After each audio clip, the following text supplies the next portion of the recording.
Right, so good morning, everyone. Thank you very much again, Rector Mogherini, Professor Georgakis, the whole EG team for organizing this conference on the legacy of Jacques Delors. It's a great pleasure for Benedetta, academic assistant in the law department, and me, academic assistant in the eco department, to introduce our distinguished speakers for our panel on Delors' records, who will shed light on three key aspects of the Jacques Delors legacy, namely economic, political, and legal. Our first speaker, Professor Jacques Pelkmans, a visiting professor in the Eco Department at the College of Europe and a senior fellow at the Center for European Policy Studies, will focus on the EU internal market. While the idea predated the Delors Commission presidency, it was under his leadership that it gained unprecedented momentum. Professor Pelkmans will explore its development, the unexpected inner dynamics that fueled integration, and the political, economic, and social challenges along the way. He will also highlight how early misunderstandings about its impact eventually gave way to a deeper integration, linking the internal market to the EU competitiveness, an issue still relevant today. Our second speaker, Professor Michel Schank, who is Director of Studies in the Matter Department and a permanent professor in the Pole Department at the College of Europe, will examine the role of the Delors report in shaping economic and monetary union. She will explain why this particular plan succeeded politically where others had failed, emphasizing the role of central bankers and economists in forging consensus. She will also discuss how the technocratic nature of the report allowed governments to advance monetary union while avoiding direct political confrontation. Finally, she will assess the report's long-term impact and its relevance today. We're in for a fascinating session on the Jacques Delors legacy, and now I would like to pass the word to my colleague, Benedetta. Thank you very much, Dmytro, for this insightful introduction. It is my pleasure to introduce Professor Inge Govare and Professor Sasha GARBEN, who will provide us with a legal perspective on Jacques Delors' legacy, examining how his vision shaped both market integration and social policies within the European Union. Their insights will shed light on Jacques Delors' role and will help us better understand why it is so relevant even today. Professor Inge Govare is Director of the EU Legal Studies Department at the College of Europe. She is also Professor of EU Law and Director of the Ghent European Law Institute. Today, she will examine the 1992 Internal Market Objective, its legal and regulatory implications, focusing on the sovereignty implications of the White Paper proposals and the Single European Act. She will also explore the instrumentalization of the Court of Justice case law and its impact on the EU harmonization strategy. And finally, she will explore the critical distinction between regulation and implementation. Professor Sasha GARBEN is permanent professor of EU law at the College of Europe. She is also on leave from the European Commission. And finally, she is a replacement judge at the Amsterdam Court of Appeal. Today, she will explore Jacques Delors' role in expanding the EU social competence. In particular, she will focus on the Single European Act and the Maastricht Treaty, the Community Charter of Fundamental Rights of Workers, and finally, the European Social Dialogue. She will also connect these milestones to contemporary developments nowadays, such as the pending challenge to the European Minimum Wage Directive, and finally, the European Pillar of Social Rights. Now, please join me in welcoming our first speaker, Professor Pelkmans. Thank you.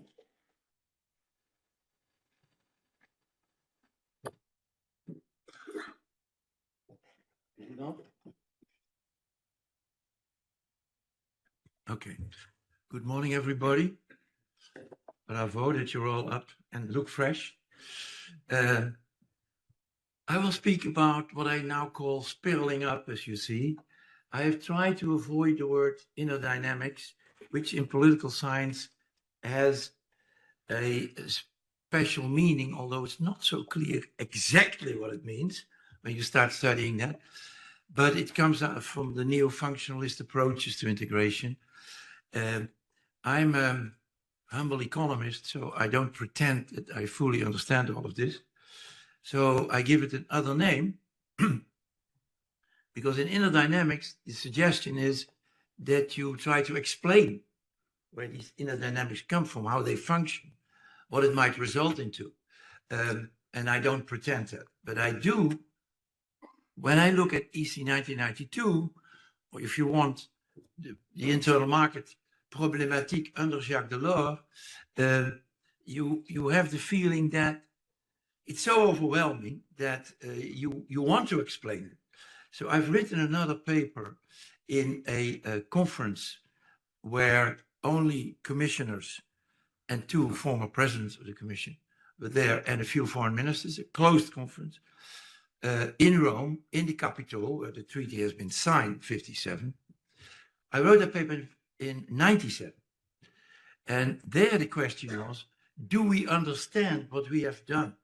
That paper is available, so if you see the paper version of these slides, you will see there that I try to play around with many interpretations, and I reject them all. So we don't know. That's my view. Hence, spiraling up. This is what I will do. It's not so important because, we have only very little time. But the main idea behind my presentation is to bring back, because many people don't realize how spectacular and how strategic the deepening and widening of the internal market was.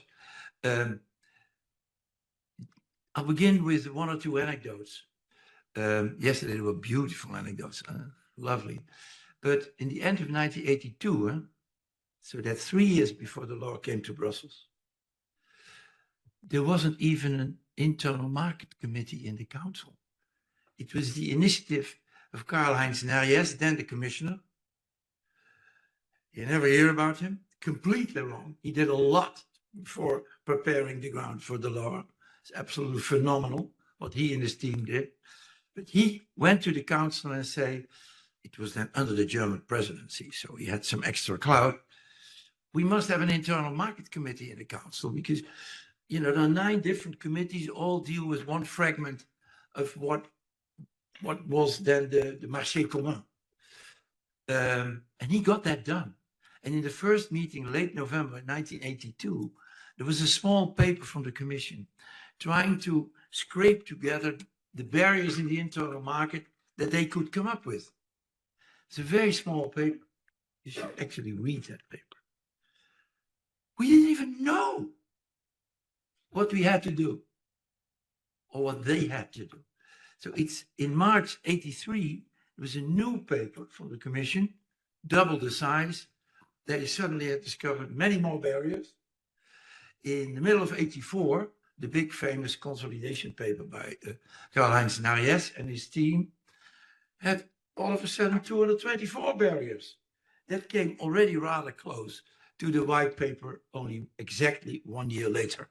So you have to see that the internal market, which is the centerpiece of the Rome Treaty, the marché commun.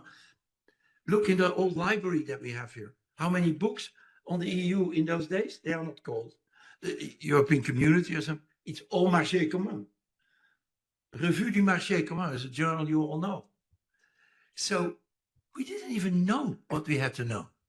And I want to really make that very clear. And it's the enormous efforts of a number of people, but also the mood. Some of you may have heard of the Albert Ball report in August 83, which is called The Cost of Non-Europe, where they start with this fantastic analogy that the two, that is Ball from the London School of Economics and Michel Albert, were walking in the forest in the autumn. And they enjoy this walk. It's beautiful with the colors.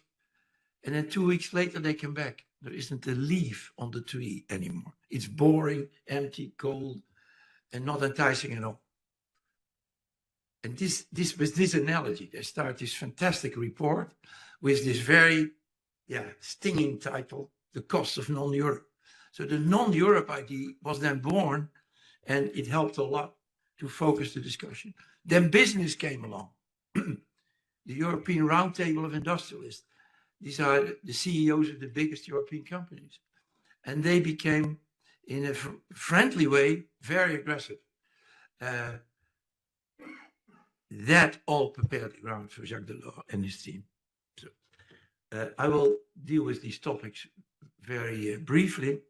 So there was a rekindling of the single market going on. The question is that under Jacques Delors' first year, it was catapulted to prominence in a way that we can hardly believe when you look back. And particularly cannot believe because in the 3 years from the end of 82 to the end of 84, the scene completely changed. And it was further catapulted to prominence in the first year of 85. And it's a bit unbelievable what was startling, what was done, and how much attention there was, and how much cooperation. And I'll try to illustrate that a little bit.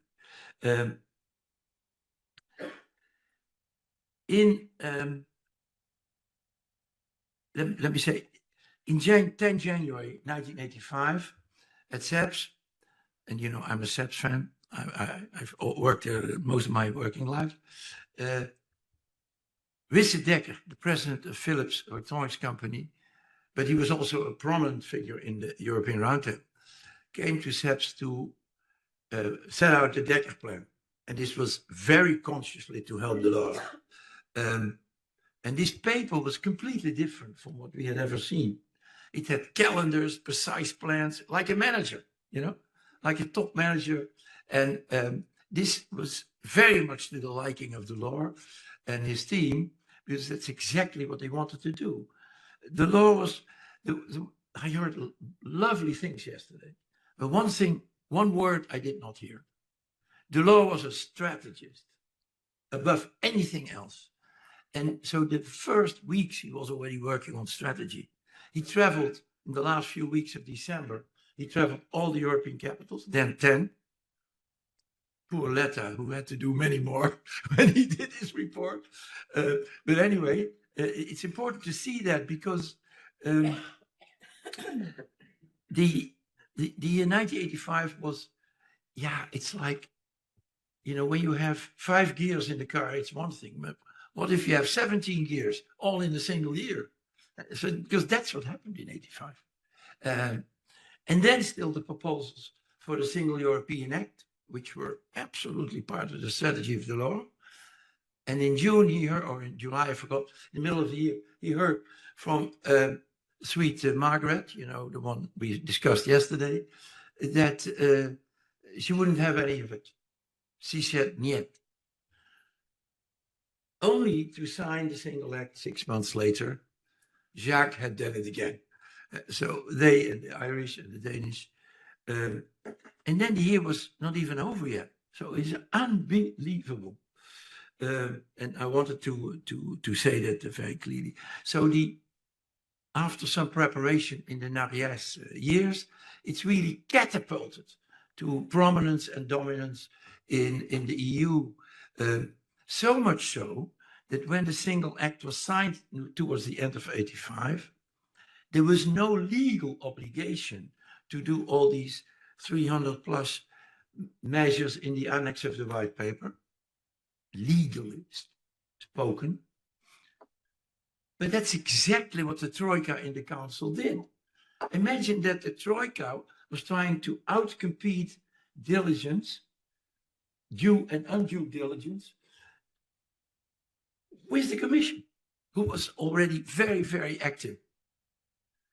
So what the Troika said is, we will start executing the Single Act with qualified majority voting on the 1st of January.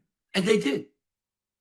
And you can then say, some member states might have protested, and of course, maybe they muttered inside the room. But in fact, except for one case that I know, all these plans in the single market white paper were done under QMV. Although there was no legal QMV yet. But even in the cases where there was a requirement of unanimity, there was still an attempt not to vote, to organize it in such a way. So it is true that Delors and his team, and the name of Pascal Lamy was mentioned yesterday, and I think we should give him a lot of tribute for this work. But it was also this amazing, you wouldn't think in Brussels that this would happen again today or even 5 years ago. But the Decker plan helped because Delors immediately understood, and this was said yesterday repeatedly, Delors organized his thoughts and presentation very, very well. And so he was very enthusiastic about the Decker plan and how to do it. Although the white paper was also about services and a few other marginal aspects, it was still centered around goods. And that was actually the history of the common market. It was called the common market. We had the four freedoms, but it was usually about goods. You have to be honest. There's very little about services. And okay, there was formally free movement of workers, but everybody knows that in practice there were lots of problems. And there was not really free capital movements. So in fact, external direct investments were completely free. And in 1962, we had completely liberalized that. But internally, there were lots of problems in these kind of things. So it was really about goods. And there were two powerful drivers. The revision of goods regulation in a number of highly complicated ways. The new approach, focusing on the objectives of health and safety and environment, and not on all this nitty-gritty stuff. And with the help of an approach on technical standards. What you might not perhaps have heard ever before is that until 1985, CEN, not CENELEC because of the low voltage directive, but CEN, the standardization institute, hadn't written any European standard yet, except 100 because of another reason, which I will not now explain. 5 years later, they had, I don't know how many thousand standards. They were enormously important to underpin this new lighter approach, the new approach, and with great gusto. So it's also important to see that the underpinning, because of a compromise on these technical standards, made the compromise of the ministers who only would vote on the objectives much easier. And there have been very few real difficult cases. And then the old approach, and if you may not know what that was, think of chemicals, pharmaceuticals, tractors, cars. The old approach there was extremely rigid. And behind this is a paper that will be published, I hope, in this conference. I give the example of how a tractor directive looked like. A tractor directive had drawings in there, engineering drawings, technical drawings that ministers could not, and their civil service could not read. So not only were they very precise and not focused on the objectives of health and safety, but they brought in what is normally in a technical standard and then only readable for engineers and only specialized engineers in that area. So this is completely absurd. And we had 22 tractor directives. So the job, amazing. 3 years later, all tractor directives were in better shape and all adopted. So we have gone through a fairy tale world of the single market in those days. So the old approach, people were much more willing to make the old approach work, although in the past we had 100 quarrels on a single directive proposal. So, and that was of course in the single like QMV. So the old approach was rigid, very specific, but under QMV. And that helped enormously. And this was, the results were absolutely stunning. Particularly if you know where we came from. So this minor treaty revision called the Single Act made free movement a more clear obligation. It's not a big change, but still. And it had language, very plain language, on the removal of intra-EU frontiers. Also, the frontiers were distinguished, fiscal frontiers, but it doesn't matter. There was an enormous determination to work on it. And there was market-oriented language that helped the UK to, in 6 months, to change from niet to pro, because markets was what Margaret liked. And the council was very enthusiastic in bringing in QMV, even though there was not yet an obligation in the sense of ratification. So what did this internal market strategy generate? A rethink in many good sectors. What was never possible in the 70s, and there have been many battles. Take the toy directive. 3 times the Commission proposed to have the toy directive. They never got to the publication of the toy directive in the 70s because of endless quarrels about anything.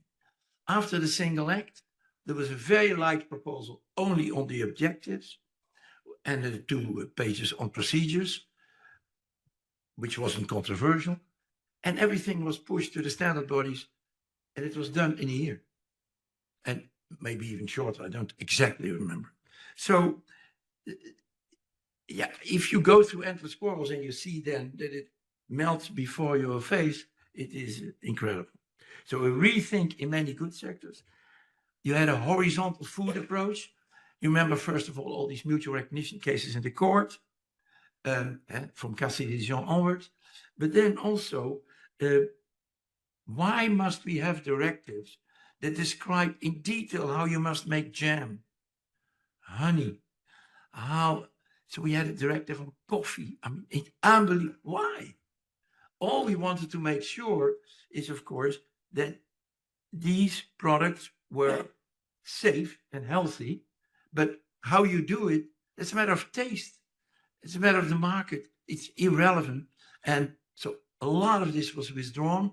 The only, lucky for Bruges, the only directive that was not withdrawn was the chocolate directive. But the chocolate directive was completely revised. And the only thing, the only market failure that was addressed was information. Are willing buyers of good Belgian chocolates, high quality, not fooled by a lower quality, and would people recognize the difference? And there's a famous Nobel Prize winner, Akerlof theorem, about the information in a market in order to make it function well. But the present chocolate directive, after this, is an extremely light directive, and nobody ever talks about it anymore. So these things are fundamental. Transport. There was a phenomenal transport case. Can you imagine that the European Parliament goes to the Court of Justice against the Council on transport, particularly the transport quota, but it doesn't matter. And they won. The European Parliament won. So the mighty Council fell on its face. And then on all the 6 modes of transport, we could get a program. There was some, but not spectacular at all, approach on services, but there was particularly a failure in the horizontal approach to services, which later became the Services Directive in 2006. Then also still highly controversial. Now you don't hear about it anymore. That's actually very interesting. So we have political scientists here. Why is that? Why were people? I was in the demonstration in the Rue Bellière in 2005, and I couldn't believe the 3 slogans, because all 3 slogans were lies. They were completely wrong. But it moved 100,000 people. Now we don't hear about it at all. So it's very interesting. And then Delors, at least the Commission, came with things on inequalities. One is cohesion, and the other is the social dimension of the internal market, with funds, with, for those days, relatively big funds although only a few years ago we had these huge budget quarrels with the lady with the bag, I mean Thatcher. The amount of money then was about a fraction of what Delors was proposing for economic and social cohesion. How could that be? That was risky. He made it. He succeeded. So it is to be appreciated, I think. But then you should not only look at the white paper. There are 8 features that were not at all in the white paper and all mattered a great deal. I will read quickly. First of all, just before the law came, 3 things happened that were helping him a lot. One was the common customs form. You can say, my God, that's boring. But you know what they did? In December, when you want to be with your family, late December, the last day, the Director Generals of the National Customs were locked up in a room. They got food, but they could not go out. There was a toilet. And they said, you can only come out when we have a common customs form, because this was one of the reasons why there were so much queuing up at the frontiers. Professor Beckman's, just small interruption. It's 1-2 minutes. Okay, yes. I go faster. Thanks. So you see here, and in the next slide, these 8 points. The last one is not often acknowledged, but very important because of the partly legal and other mechanisms of the EC 1992 approach. The EU automatically became open in goods, more open than before. Exactly when the rest of the world, led by the US and to some extent Asia, was staging a Fortress Europe approach. There was the opposite of Fortress Europe, and only later that was recognized. And the chair is saying that I should hurry up, so I do. A number of ways in which, and that's this slide, EC 92 became, this was maybe like a nuclear cloud after an explosion. It was self-dynamic. It was regenerating further dynamics. And with the Padova-Schioppa report, with the Cecchini report, I was involved in both reports. And it was phenomenal to watch. I have to hurry now. Where were we in 1990? If we do the countdown of the white paper itself, not even what the rest is, 143 had been adopted in February 1990 of the 279 that needed legal adoption. That's not bad at all. And the qualitative evaluation showed that a number of very difficult cases had been taken, although 1 or 2 not yet. Then the next one is the end of 1992. Did we make it? Well, 95% of the original proposals had all passed. If you have a 7-year program where every country had at least 2 elections, we had a new commission after 1990, and yet 95% is passed in an extremely difficult area with an enormous program, it is unhumanly good. So in that sense it was. And I have a number of other aspects in this slide, but the chair. So, and don't forget cohesion with the funds. It was done as if it wasn't difficult. When Delors came out with these plans, people booed him out. It's impossible. He did it. And I think not only him, but certainly he was a leader there in very convincing ways. After 92, so in 93 to 95, when Delors was still 3-year president of the Commission, of course, there was no internal market program anymore. But on 2 things I want to emphasize. One is the liberalization and regulation of network markets. Very, very, 10 years before was still the utilité publique. In telecoms, in air transport, in freight rail, in energy, in postal. And there's a whole story in the paper. One was faring more quickly than the other. But that was a taboo until 1985. A complete and total taboo. So I think it's very important. And the second thing that Delors was yesterday also said, Delors became much more interested in whether the internal market was actually happening, supporting competitiveness. And in 1993 and again in 1994 more structured, the Commission issued a paper on internal market and competitiveness with an instruction that every year that report had to be repeated. It was done for 20 years. At last, together with the World Economic Forum. And what did Letta and Draghi do? They picked up this tradition again, the internal market and competitiveness.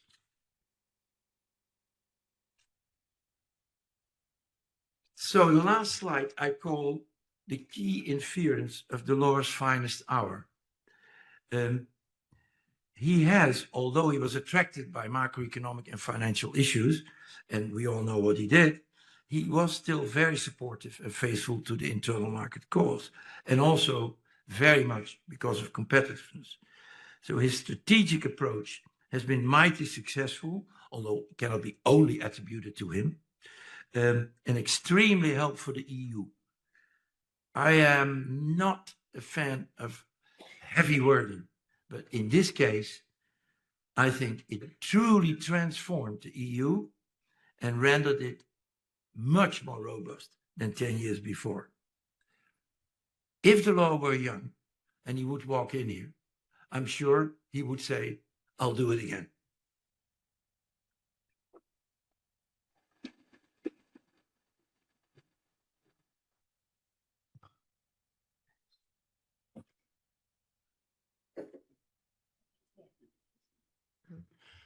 We will continue with Professor Shank immediately, and then if you have any questions, please save them until the end of the whole panel, please.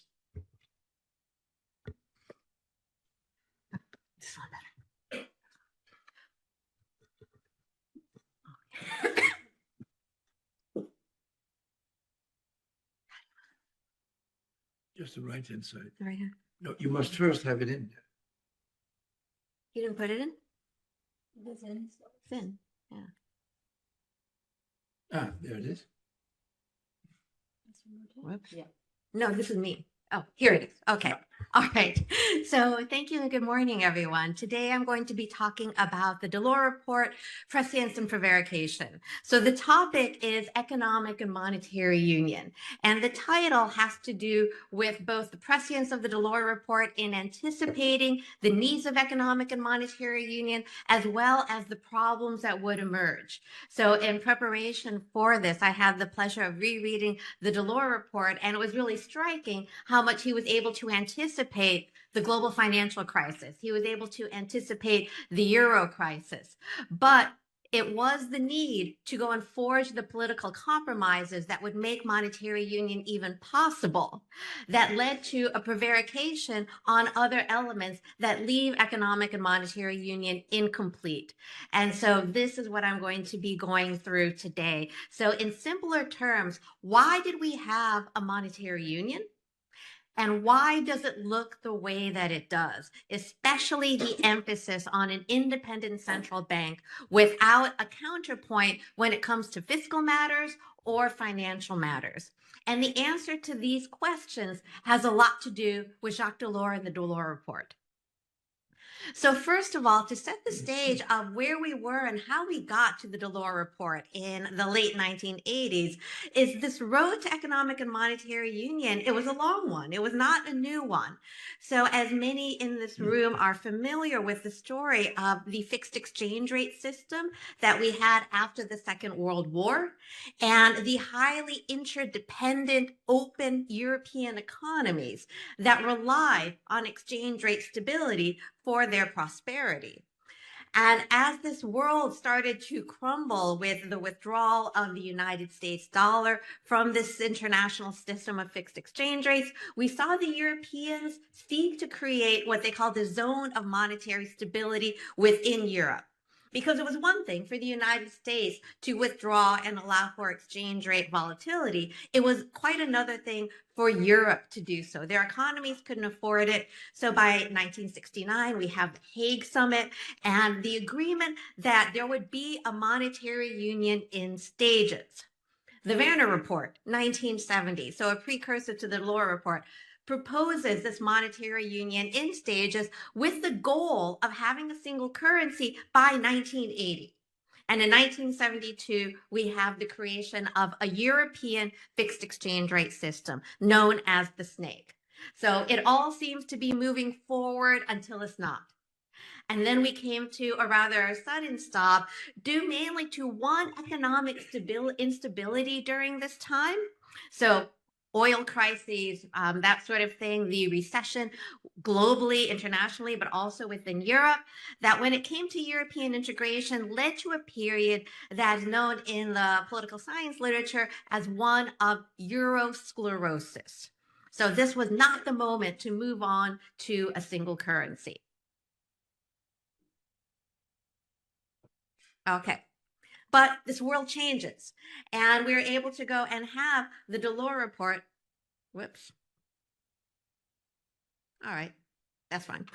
We're able to go and have a Delors Report thanks to the Hanover Summit in June 1988, where they entrust Jacques Delors, president of the European Commission, to chair a panel of experts to go and figure out how do we get to economic and monetary union.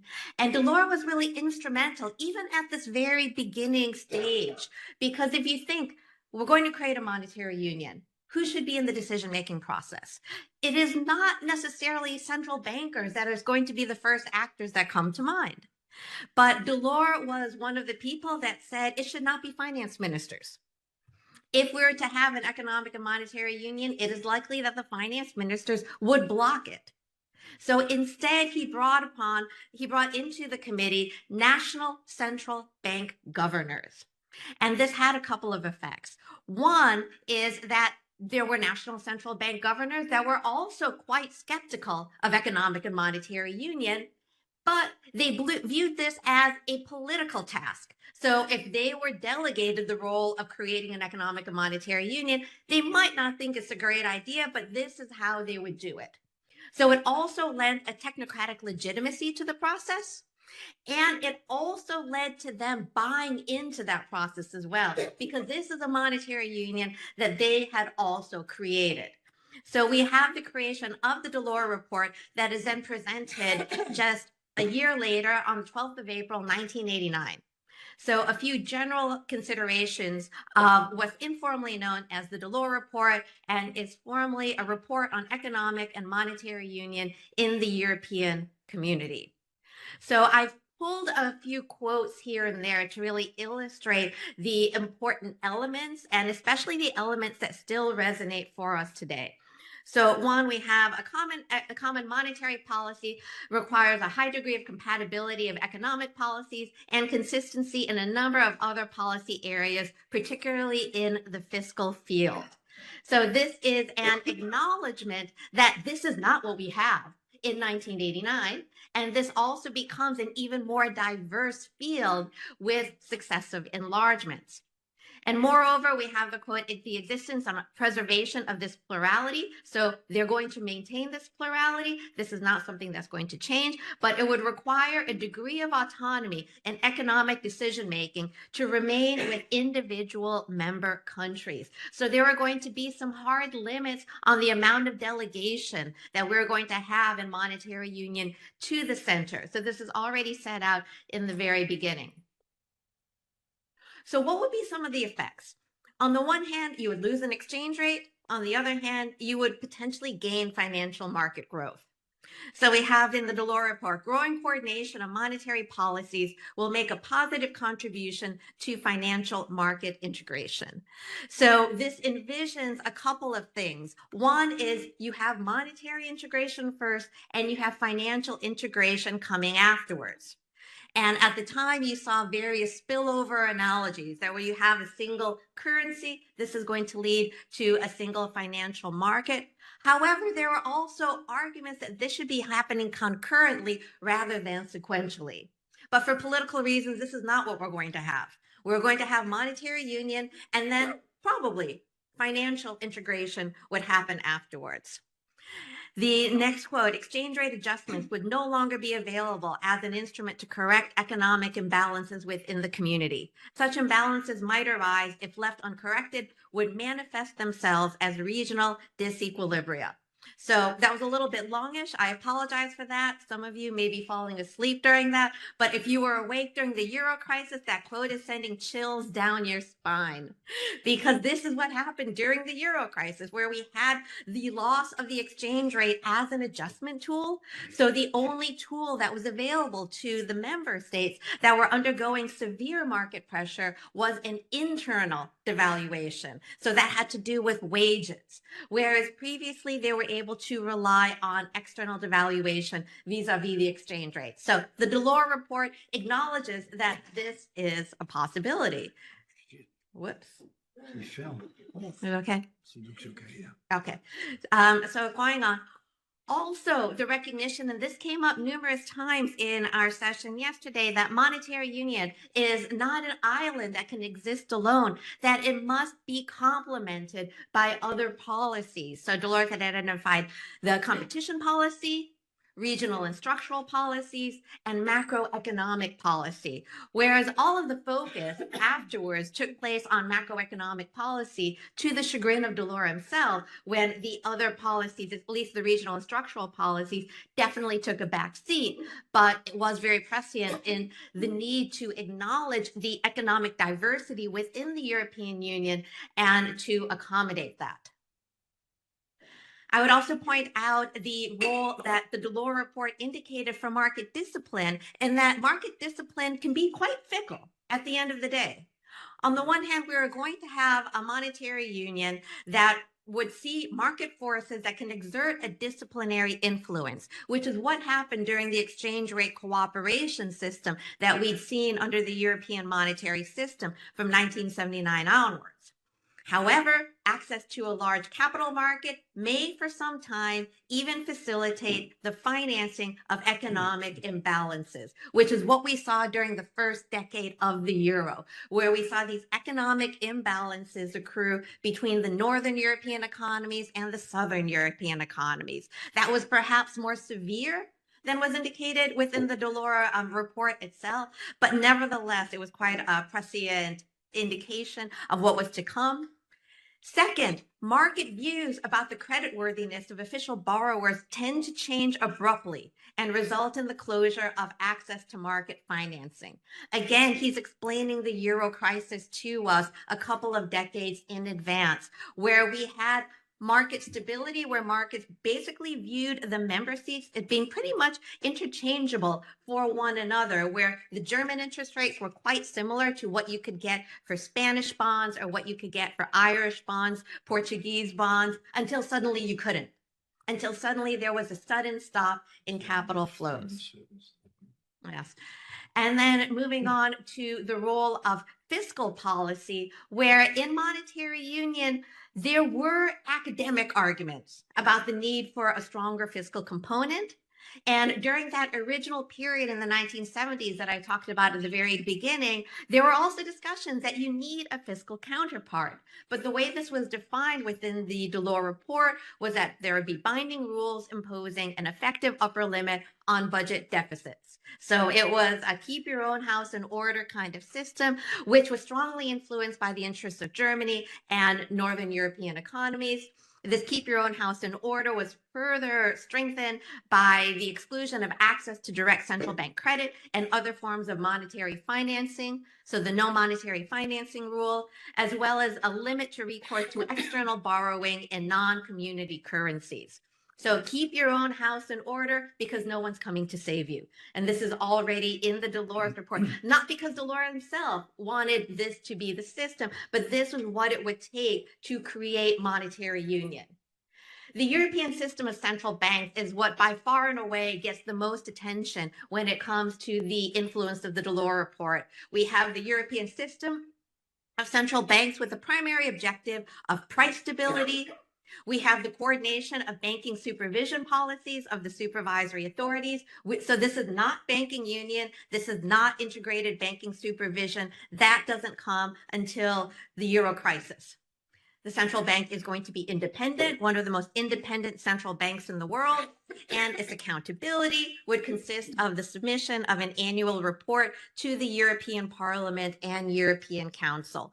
So one of the most independent central banks in the world, no possibility of real sanctioning, and the only accountability would be the submission of annual reports. This gets fleshed out a little bit later on with an agreement with the European Parliament for the monetary dialogue. But nevertheless, this is something that political scientists are still talking about. The accountability regime of the European Central Bank, is it still adequate? So the legacy of the Delors report, I wanted to first note the prescience and how it really foretold many of the issues that we're still talking about today. From, first of all, the composition of the Delors report consisting of national central bankers, gave everything a technocratic air. It lended additional economic legitimacy to its proceedings, identifying the role of market discipline while still acknowledging market irrationality, which we saw in spades during the Euro crisis, as well as the global financial crisis before it. And also the need to build consensus. So the prevarication on political issues regarding fiscal policy and financial integration. We wouldn't have a monetary union if we had those included. It was not politically viable at the time, but nevertheless, the legacy of the Delors report, which had served as the blueprint for economic and monetary union, not in its entirety, but to a large extent, has had lasting consequences for the euro. Thank you very much.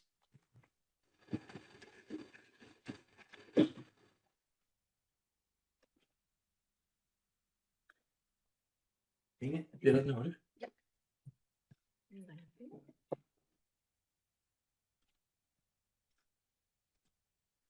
Okay, we've heard a lot about Jacques Delors, and I know we're all very impressed by the person he was and his contribution to the European integration process. We've heard a lot about how he was open to discuss, to listen, to interact with politicians, now also the financial sector. But what we have not yet heard so far is the interaction with the lawyers and the Court of Justice. I only have about 10 minutes to say something about that, because Sasha GARBEN will, in the second part of this presentation, say something about social Europe. So I had to be very selective.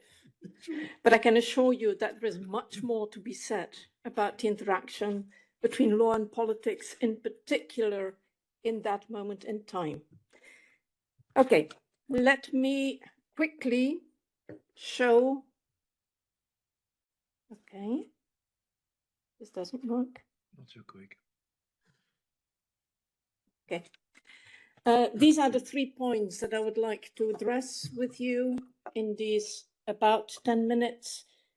First of all, from a legal perspective, or at least through the eyes of the lawyers that were accompanying Jacques Delors at that very crucial moment in time when we were creating the internal market and the Single European Act, I would like to highlight what the 1992 objective was and why we had it. Secondly, I would like to draw your attention to Jacques Delors as the institutional architect and the silent revolution which he has created. And lawyers know that we also talk about the silent revolution of the Court of Justice, as Robert Lecourt wrote in L'Europe des Juges. So the early case law of the court will be very instrumental here. And then the last point, very briefly, Jacques Delors as a visionary, and what does it mean for us today when we talk about the internal market 2.0, which was also a conference we had here and a book a couple of years ago. So first of all, what and why? You see here that I put the name of a lawyer up front, Alfonso Matera, who is very important also for the law department here, because not only was he accompanying Jacques Delors from a legal perspective in his endeavors, he was also for a very long time a visiting professor at the College of Europe teaching internal market law, Le Marché Unique. And his book, it's a very heavy, big one, but should be read by all students of European law. He said, and he was there at the time, the 1992 Internal Market Objective, c'est un dessin imaginatif, ambitieux, porteur d'avenir et de progrès. You can say, yes, that says a lot, but it doesn't say much. It's a nice slogan. Yeah. But when you read his book on page 2, you see the linkage also between law and politics immediately. It's a legal book. It's a book on European Union law, internal market law. But he says, page 2, and I quote, le démantèlement des frontières intérieures, symbole de nos divisions et de luttes fratricides du passé, constituera le signe le plus marquant d'une réalité nouvelle et sans précédent dans l'histoire de notre continent. Ainsi, lorsque nous aurons fait converger nos intérêts économiques et acquis une dimension culturelle et sociale commune, les structures politiques n'auront d'autre issue que de s'adapter à cette nouvelle réalité et de se donner un cadre et une organisation institutionnelle commune. Comme l'a souligné le président de la Commission Jacques Delors, and now I double quote, le grand marché que nous préparons concerne tout citoyen européen. C'est une révolution tranquille, the silent revolution, que nous menons à bien dans la certitude qu'elle répond à une nécessité absolue et à un espoir, l'Union européenne, notre objectif final. So what is this silent revolution? It has not yet been much highlighted. Jacques Peltmans has referred to it this morning, but I want to draw your attention to the enormity, the truly revolutionary character of what was done. And I will do that through pointing to 3 aspects. First, the sovereignty regulatory implications for the member states of what was happening. Second, the instrumentalization of case law of the Court of Justice beyond what Court of Justice intended it to be. And then third, the regulation versus implementation nexus. First of all, the sovereignty and regulatory implications. As lawyers, we work a lot also around division of competence. The principle of conferral, who can do what is in the treaties, what can we read into the treaties if it is not there. Well, Jacques Delors and his team were very adamant that the sovereignty and the division of competence had to be tackled if we wanted to draw the lessons of the past, which was the eurosclerosis that also Michel Chang referred to just now.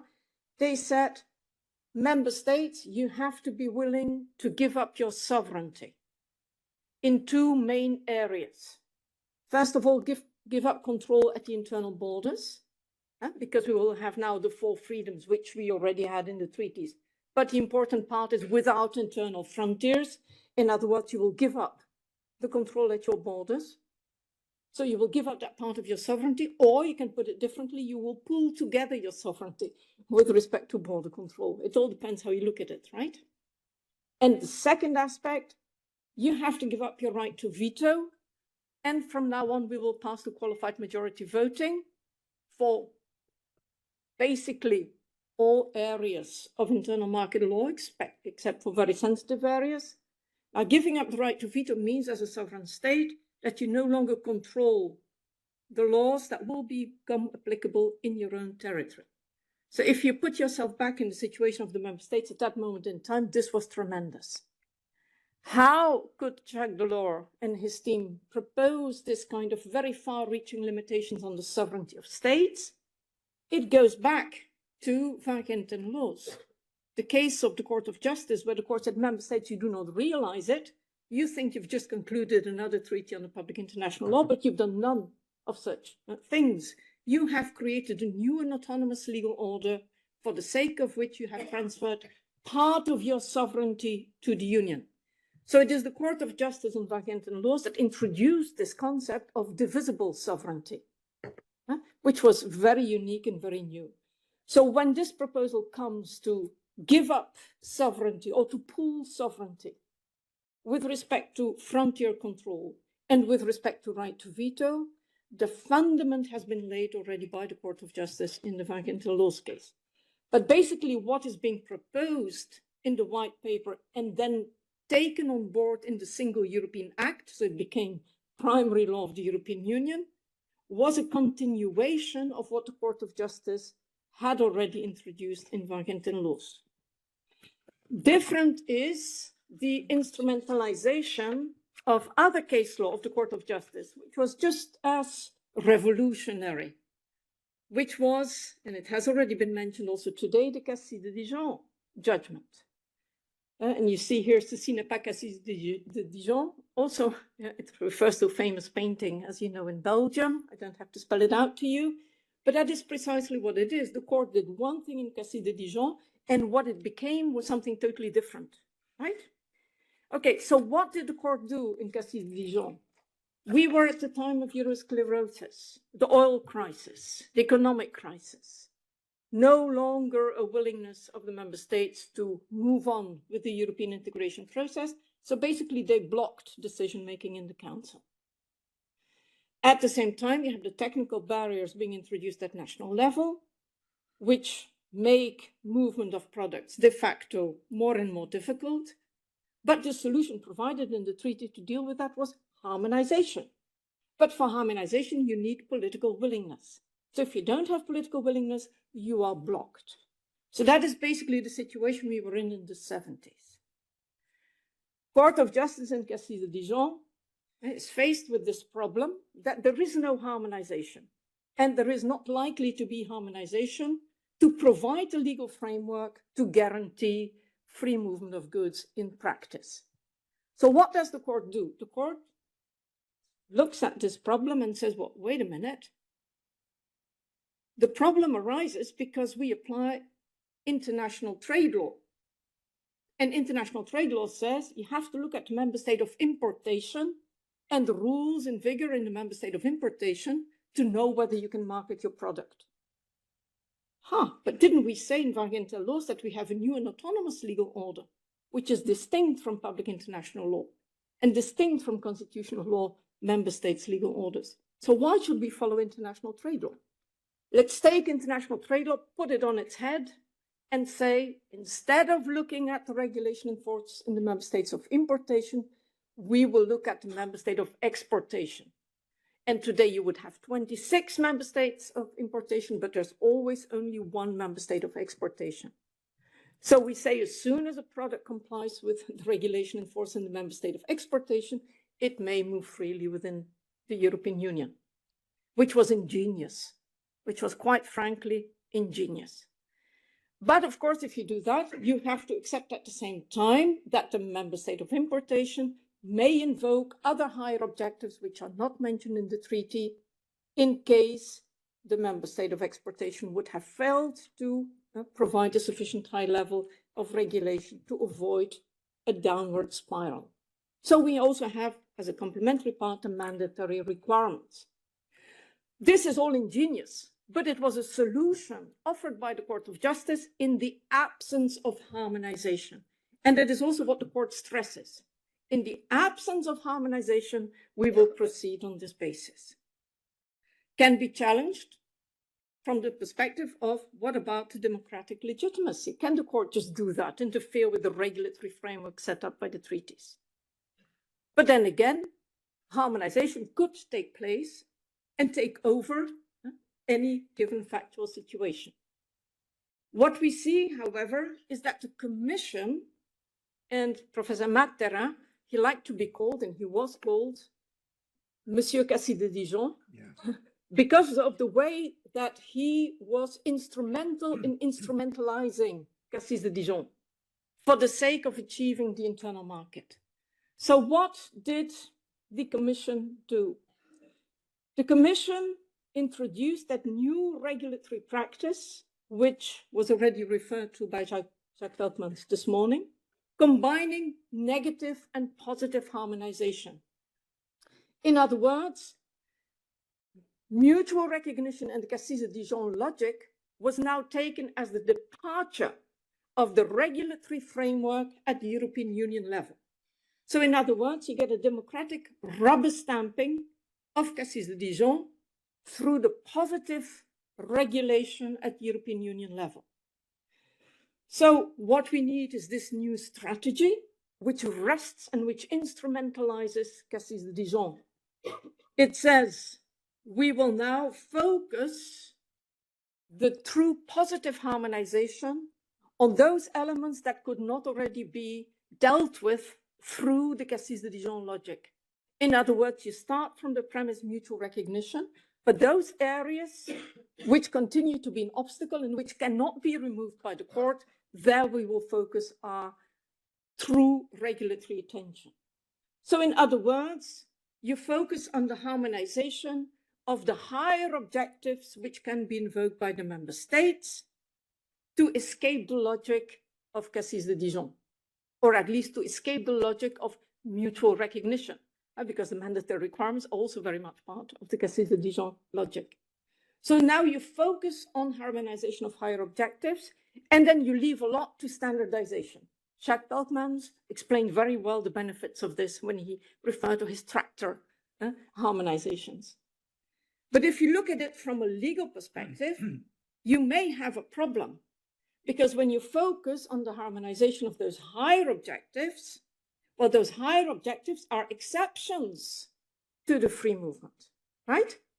And when you look at where does the division of competence lie with respect to those higher objectives, we also see today in the Lisbon Treaty that those higher objectives are at best shared competence, when you look at environmental protection, social protection, etc., but may also be supporting or complementary competence, such as health, which means that the Union cannot harmonize instead of, or cannot step in the shoes of the member states fully. It can only adopt measures to support what the member states do. So there we have a problem of conferral of competence, and Sasha GARBEN has widely published on this emerging creeping competence after Cassis de Dijon, which is something to be reckoned with.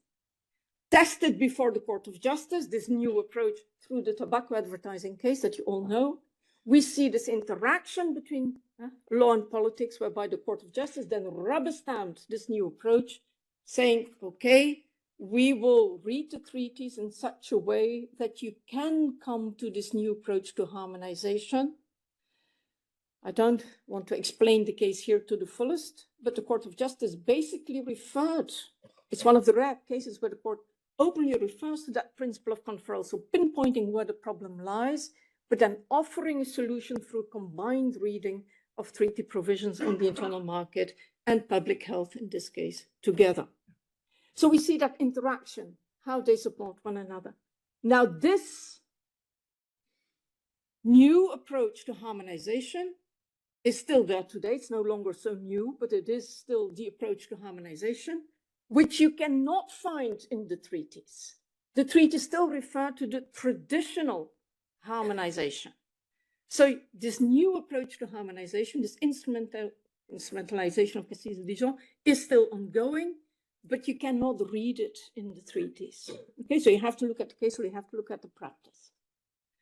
Now, the fact that we have gone to this new approach to harmonization, whereby we combine the sort of qualified majority voting, the loss of sovereignty, together with a new approach to harmonization, which means that the member states are dealing with highly sensitive issues for the member states, the higher objectives, through that qualified voting system, means also that you may have an increased risk of bad or wrong implementation, right?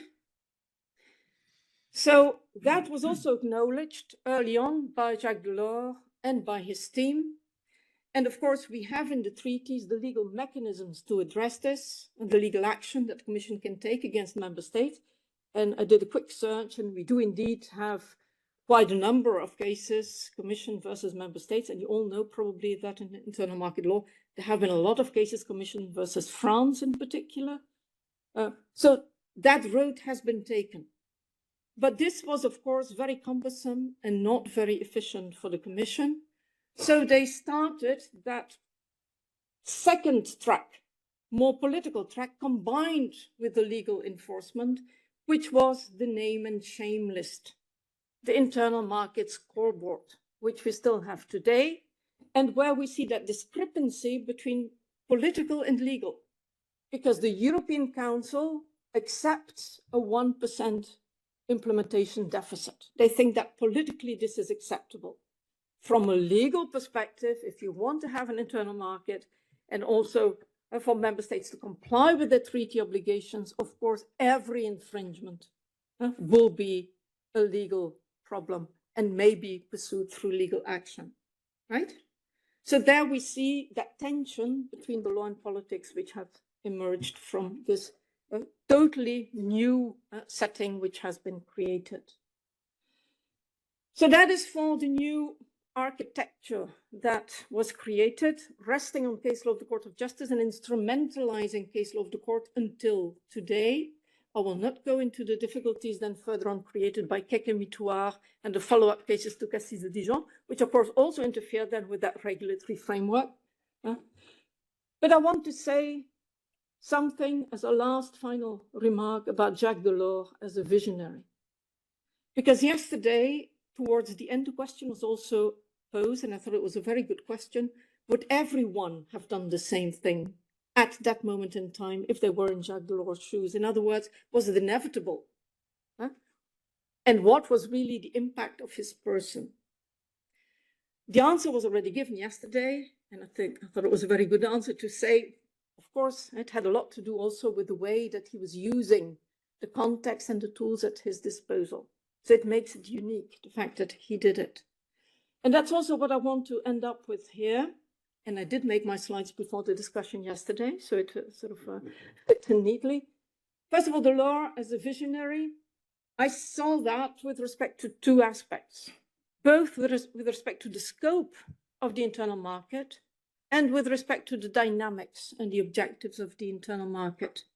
The scope of the internal market, it was again mentioned this morning, but also yesterday, that in order to get the internal market idea approved by, for instance, the UK, the lady with the handbag, you called her, okay, the emphasis had to be very much on the market. But at the same time, we all know that with respect to the scope of the internal market as envisaged by Jacques Delors, it was not only the market. It was very much also the environment already then. Social Europe. Sasha GARBEN will say more about that.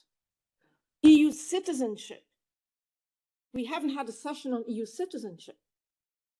But Jacques Delors was instrumental also in acknowledging the need for a European citizenship, bringing the Europe of people, right, was very important to him. And also the European Monetary Union, which was just explained. So the scope, with respect to the scope of what we needed to do, he was truly visionary. It went way beyond what we knew anywhere in the world. But also with respect to the dynamics and the objectives of what he wanted to achieve. You probably all know that post-Lisbon, there is quite a bit of a discussion because the objectives of the internal market have been redrafted. And today we see in Article 3.3 TEU, the Union shall establish an internal market point. Whereas before it was just instrumental to achieving something else. Now we have a long provision also, saying that the internal market shall work for the sustainable development, price stability, competitive social market economy, social progress, quality of the environment, etc., etc., etc. Right? Now, when we look at Jacques Delors and what he stood for, I thought this quote was probably the most illustrative of his dynamic approach to the internal market. And I think offers also a good answer to that question that was posed yesterday. He says there are people who content themselves with protesting against the current society and others who seek to change it actively. I prefer to be part of the second category. So there was a choice he had, and he took it full-handedly. And it is a choice, I hope, that all of us, and especially also all of the students, will take for the future. Thank you.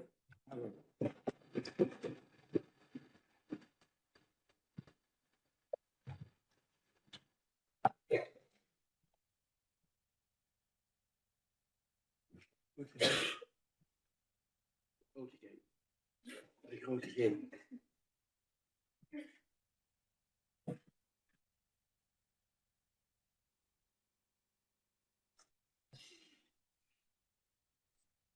What's going on with this thing? A very good morning, everyone. I think we were all very triggered by that discussion yesterday, because I also have something to say about what I think was the personal contribution of Delors, as opposed to just being in the right place, the right time, in the right circumstances. And in that respect, I want to insist on something that has been mentioned, but maybe not so much yesterday and this morning. And that is that he was a unionist. He was a trade unionist. And I think that that really set him apart from other commission presidents and from many other powers in the EU institutions. For one, I think it gave him, beyond the kind of commonplace appreciation that economic progress must also go hand in hand with social progress, and that it is important to have social justice. I mean, who can disagree with that, right? I think he understood something that few actually in the EU institutions seem to understand, and that is also a critical remark I will make towards the end. He understood the force, the power, the economic and societal power of social dialogue, of trade relations between workers and employers. He called them les forces vives de la société. And so this is where he very personally made a contribution, because it is him at Val Duchesse, I will refer to in a moment in more detail, that basically single-handedly started European social dialogue. It was his idea, and he brought everybody together and he pushed it forward. So that's where I think a truly unique contribution lies. This being a trade unionist, I think it also did give him a certain, for an economist, if I may, surprising sensibility to the need for rules and regulations to protect workers against the natural market asymmetry and power asymmetries between employers and business and their workforce. And finally, I think being a trade unionist, it made him, and that has been mentioned several times, sensitive to the common man and woman, their plight, but also the need to sell this project to them, because otherwise it was all not going to work. And so I think his quote here, that our aim is to ensure that before the next European elections, the man in the street can enjoy the daily experience of a tangible Europe, that really encapsulates this idea of him wanting to reach out to that common person. That if we're really frank, do we think that that has really yet been a success? Maybe not, right? So still some work to do. Now, when it comes to his method, this was also a question that was raised yesterday, there was something that struck me that I found funny, and that is that there seems to be a recurring pillar method. Of course, we know that he was the president at the time of the maligned 3 pillars in the Maastricht Treaty that he didn't like very much. But in some ways, I think his substantive method is built on 3 pillars. That is these 3. What he said, a Europe that built on competition that stimulates, cooperation that strengthens, and solidarity that unites, to bring these 3 together. And indeed, I think it is a beautiful quote. Yeah. It is a little bit like, oh, we can have everything and everybody's happy and there's never any trade-off, and this kind of third way, Tony Blair approach to economies. But okay, well, beautiful. But within this solidarity pillar of his method, there are also then 3 pillars. So that's just something that struck me. So the 3 pillars of what Laszlo Andor later called the Delors Compact, so the 3 pillars of his social vision, are social dialogue, that I already referred to, social rights, and social funds, later socioeconomic cohesion. Now, let me just very briefly go into each of these three. Social dialogue. I already said it. One of the first things he did when he became Commission President is to organize this meeting at Val Duchesse, and this is legendary, and still European social dialogue is sometimes just called the Val Duchesse process after all these years. And he did that, 40 years ago, almost to the date. And it was through this idea of let us bring the trade unions and businesses together and let them discuss Europe and discuss their relations and maybe have as a prospect that they can conclude binding collective agreements and self-regulate in this area, like also happens in the domestic area, that he launched this entire new trajectory for what is, in a way, an alternative to the community method, the social method of legislation, which is in the hands of unions and businesses and not the traditional EU institutions. So in the Single European Act, we have a recognition of the possibility of this for the first time, but it is then via a little detour because of course opposition from the UK via social protocol in Maastricht, but then in Amsterdam, that we get what is now Article 155 TFEU that says that the social partners can conclude collective agreements between them and have them implemented by the Council. Now we'll see that some recent case law of the Court of Justice has made this significantly more difficult, but okay. So this is one pillar of the social Europe that Delors envisaged, and this is the one that has his handwriting all over it. But also social rights, I think, are important in this. He reached out, and I think with this idea of wanting to create a charter of fundamental social rights, reached out to the European Economic and Social Committee to advise on such a project. And they then drew on the already existing European Social Charter of the Council of Europe, and ingeniously they proposed to him, so this might not have been completely his idea, but we will give him some credit for it in history, to not just have a beautiful list of rights, but, and this is the screwdriver thing, to have an action plan that foresees the adoption of binding measures of legislation to implement these social rights in legislation. Ingenious.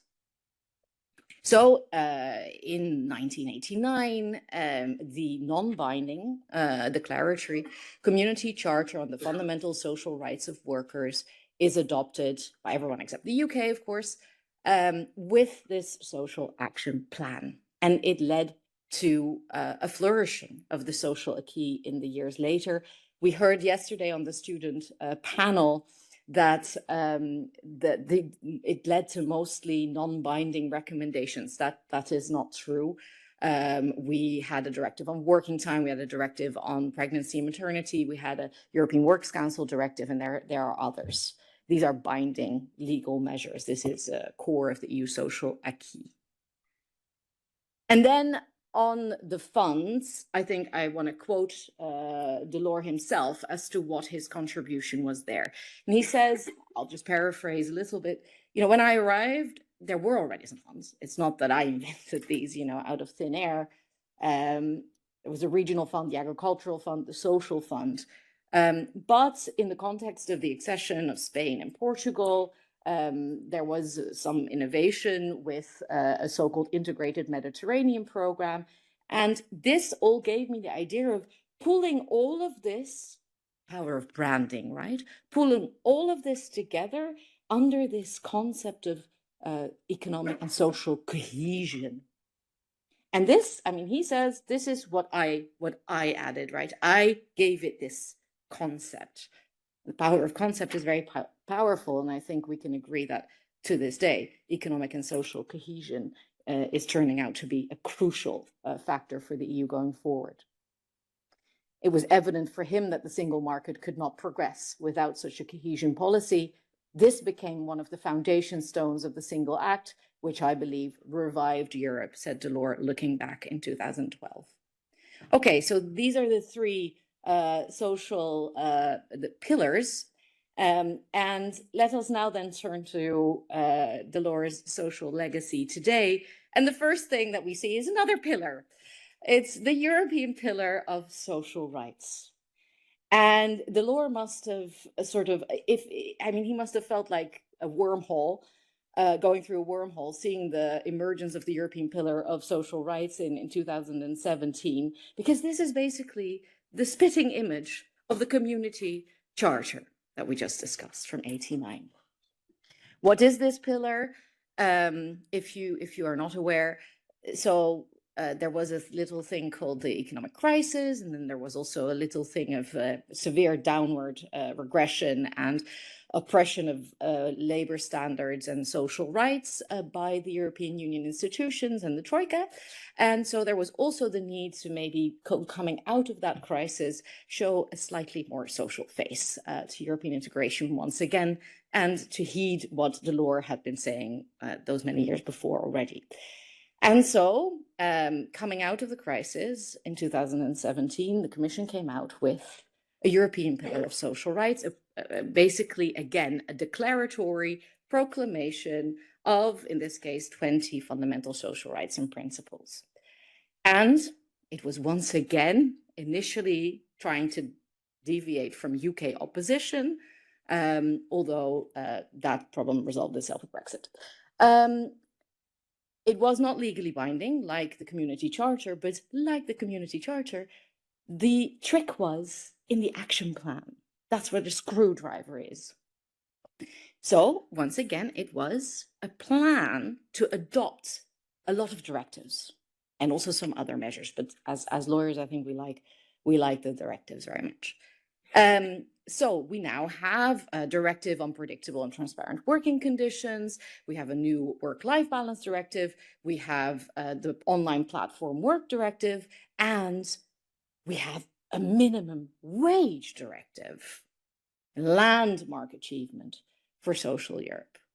So that is Delors' legacy. This was a blueprint that the EU institutions, and I happen to work in the task force on the pillar, and I can tell you, I can confirm the Community Charter as invented by Delors was a main inspiration for this European pillar of social rights and this working method. So here we see Delors back.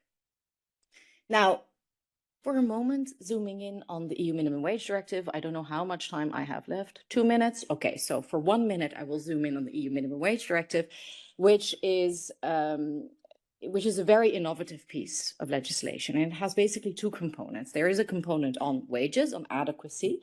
So the idea that member states should, when they provide for statutory minimum wages, set them in a way making use of certain criteria that ensure the adequacy of these wages in light, for instance, of purchasing power, etc.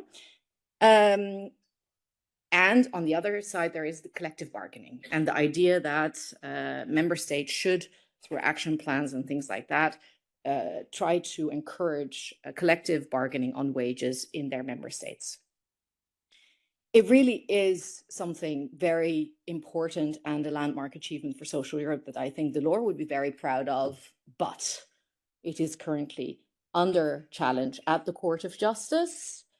And we've had the opinion of the Advocate General stating that, and here we come back to competences, in light of the limitation in the legal basis that we can go into in the discussions if you're interested, the whole directive should be annulled. Yeah. So that would make Delors very sad, I think, but we'll see. Another thing that has happened recently at the court is the EPSU judgment.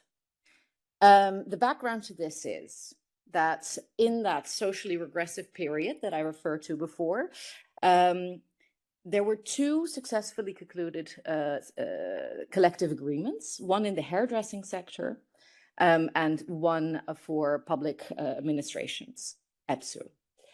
The Commission refused under the better regulation agenda to submit these to the Council.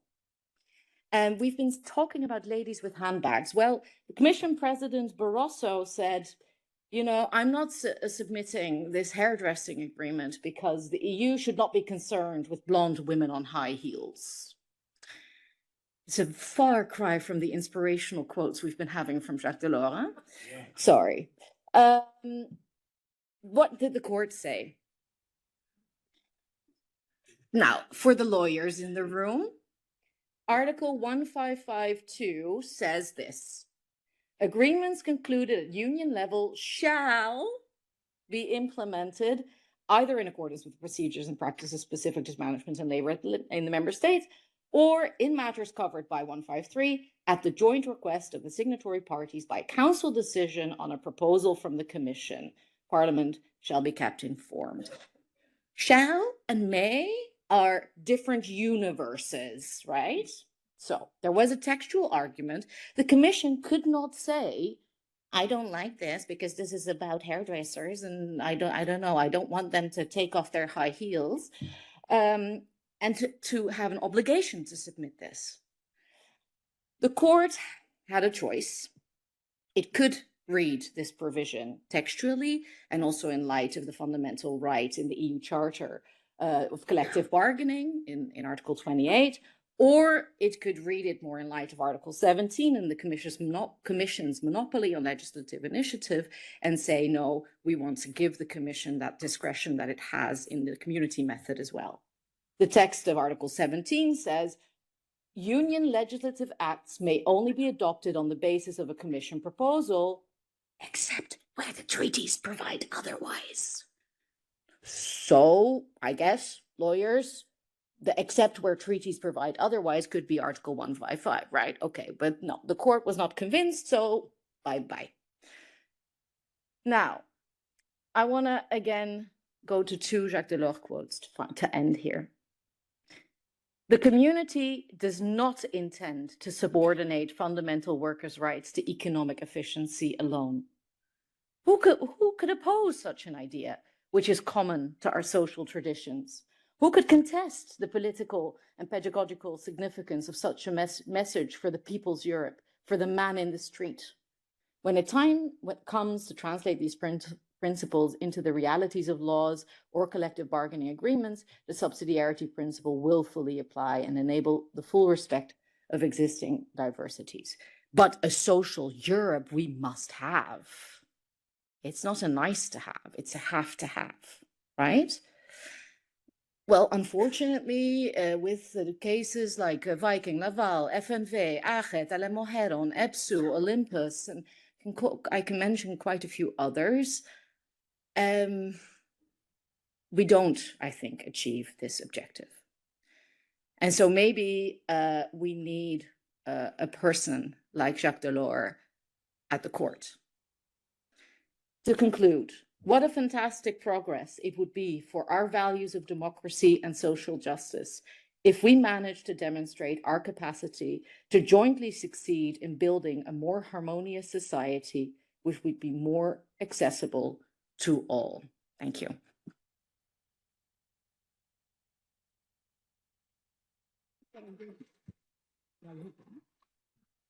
Thank you very much to all our speakers. We will now have a 20 minutes coffee break, followed by two panels on foreign policy legacy by the R&D department, and a panel on integration and enlargement legacy by the European Transformation and Integration department. Thank you.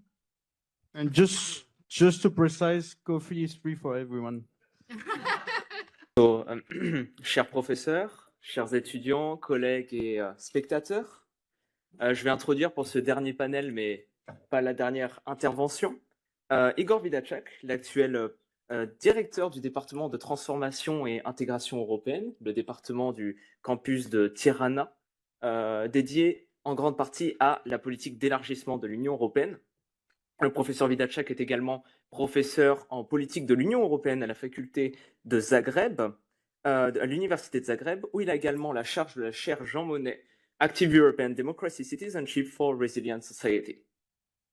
La présentation qui va suivre souhaite s'intéresser à la contribution de Jacques Delors quant à la politique d'élargissement, et notamment avec un focus particulier sur les Balkans occidentaux. Le professeur Vidacek va vous présenter cet héritage de Jacques Delors qui, pour rappel, lorsqu'il est devenu président de la Commission européenne en 1985, n'était qu'une politique à ses balbutiements. Pour rappel, les communautés européennes n'ayant vu que 2 élargissements jusque-là, en 1973, avec l'Irlande, le Royaume-Uni et le Danemark, ainsi qu'en 1981 avec la Grèce.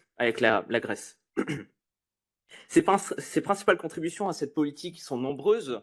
Si on doit reprendre les termes de Enrico Letta hier, considérer par exemple que la communauté était déjà bien plus qu'un marché, mais aussi, ne l'oublions pas, l'idée désormais récurrente aujourd'hui que quand un élargissement doit avoir lieu, il faut aussi penser à une réforme interne. Et dans cet aspect, Jacques Delors est aussi l'un des premiers penseurs de ce que nous appelons aujourd'hui la capacité d'absorption et d'intégration.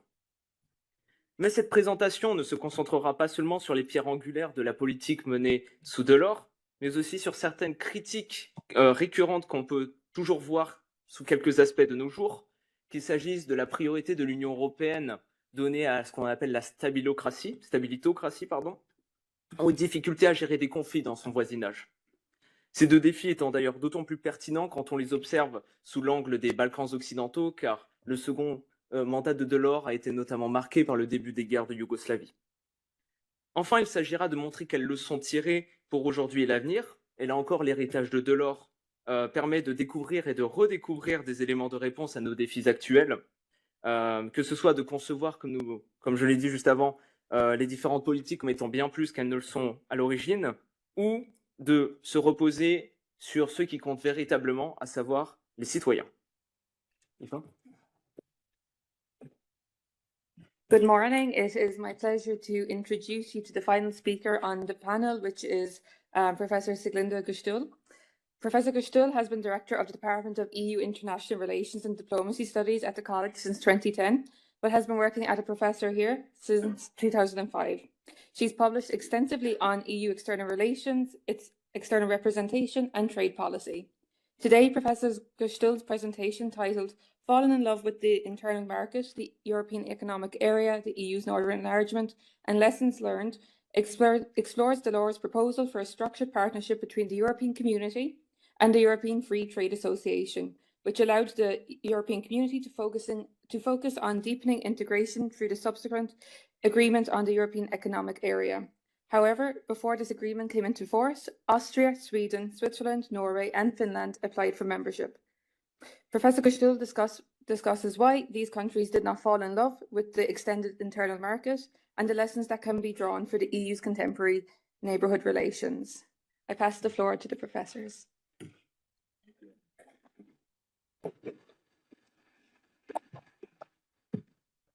Merci Anatole.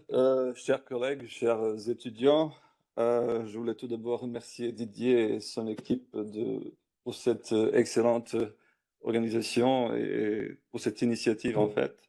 Je crois que la conférence, le programme entier a été vraiment inspirant jusqu'ici et à titre personnel, j'ai vraiment beaucoup appris. When thinking about the topic of my presentation and the legacy of Jacques Delors in the context of the EU enlargement policy, I thought I would connect to 3 main dimensions that have already been, I would say, quite well addressed so far until this panel. The first is Delors' passion for Europe of citizens concept, Europe of people, the active citizenship. The second is his ability to balance between idealism and pragmatism, the metaphor of the soul and screwdriver that we've already discussed extensively. And the third one is about his leadership and to what extent his approach to the leadership is still relevant and how we could in a way use some of his lessons learned today. To To start, when I was thinking about the topic, one image kept reappearing in my mind, and it is, in my opinion, quite relevant for our discussion today about the EU's external action and EU's enlargement, and in many aspects also in terms of sustainability of Delors' legacy. And that's the image of students' protests across cities in Serbia in past 3 months. The image that has been, I would say, quite neglected in Western European media and shockingly absent, I would say, from main European media in past few months, and even more shockingly absent from any formal, let's say, opinion of EU institutions about what's happening currently in Serbia. It is important to discuss it today just because, okay, we have a student audience here. We are talking about the future of Europe. We are talking about the concept of social change that Inge referred at the end of her presentation, the concept that Delors was very much committed to. Students protesting for months now in Serbia, fighting for values which are the values of rule of law, values anti-corruption, holding government accountable for corruptive behavior, for negligence, are the values that are at the core of the European integration process. They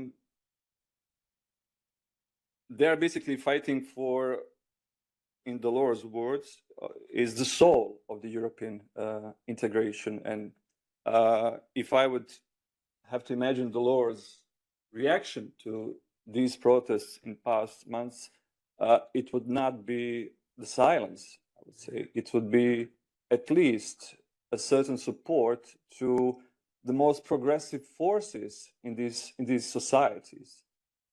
These protests have brought a lot of emotions around the Western Balkans because these are the most massive protests in the last 25 years in the region, supported by the most progressive forces EU has been supporting for a long time: civil society activists, NGOs, youth. We're supposed to benefit from Erasmus mobility programs and Erasmus values we are all promoting, yet no reaction from EU institutions. And on the other hand, what is even more worrying from my perspective, also from the perspective of my colleagues who are exploring the transformation of these countries around Tirana department, is that these students, tens of thousands of them, are not bringing any European flags to these protests. They're actually banning European flags in these protests. And I think we need to be concerned about that. They are basically the most progressive forces in these societies, which are becoming increasingly Eurosceptic. And we need to ask ourselves also, why is that happening? What is the reason also for the EU's silence around these protests, which are causing actually quite a lot of solidarity across Western Balkans? Students from my home university in Zagreb have been organizing solidarity protests in Zagreb to support the idea, the values for which the students in Serbia are fighting for. Basically, they are fighting against deeply entrenched corruptive, clientelistic behavior across public administration bodies in these countries, fighting for transformation of these countries, which goes beyond the political dialogue, the institutional dialogue, the meetings at the higher level between politicians. For them, the EU is not anymore a beacon of democracy, at least from the perspective of these students. For them, the EU is supportive of the government against which they fight, basically. The context in which these protests are being organized, and I'm now coming back to what Delors' legacy, in a way, has taught us. He was able to balance quite well between idealism and pragmatism, between soul and screwdriver, in a union of 12 member states. And I'm wondering if the ability of any of current EU leaders to balance between idealism and pragmatism is very complex geopolitical environment, in a very complex and I would say dangerous world we are living in, is possible anymore. Few months before these protests started, European Union has signed a very controversial agreement with Serbian government on use of critical raw materials and a very controversial lithium mining project, which has caused a lot of environmental activist protests around the country and a lot of environmental and social concerns in these countries, basically mobilizing citizens against the EU's proposals, against the EU's funded and sponsored project, because they're basically concerned about basic human rights and social rights they are supposed to enjoy as future EU citizens of candidate countries. In this context, in the context where we are witnessing trading of democratic principles for the geopolitical stability, geopolitical security, we basically need to ask ourselves, in the context of the EU approach to the enlargement and the context of preserving Delors' legacy, is it possible to expand in these circumstances to Europe of 30 or more members without sacrificing the soul of European integration, without losing the main values? Now,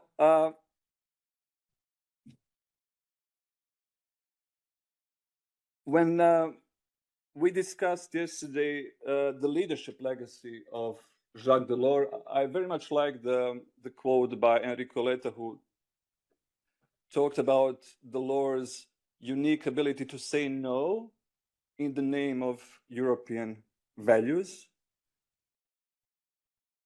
Again, in current circumstances, in the current geopolitical context, and especially in the context of Western Balkans, it is extremely difficult, obviously, for many EU officials to say no to leaders who do not share the same European values. On the opposite, actually promote quite different styles of governance. Even in case of the students I'm referring to, huge problems with threats, arrests, and basically, undermining the basic civic freedoms against all the rule of law principles, good governance principles. These countries are committed to comply with as the candidate countries, as future EU members. So I'm wondering if it's possible for new EU leaders to follow Delors' legacy in this geopolitical environment, in the context of the EU enlargement promise, and say no to candidate countries which do not deserve EU membership, despite our, let's say, wish to preserve the stability and we commit to remaining partners for this very unstable region. And I wanted basically to end with a personal note, and maybe as an introduction to what Sieglinde will be talking about. Delors' age, which was a golden age for European integration, the age of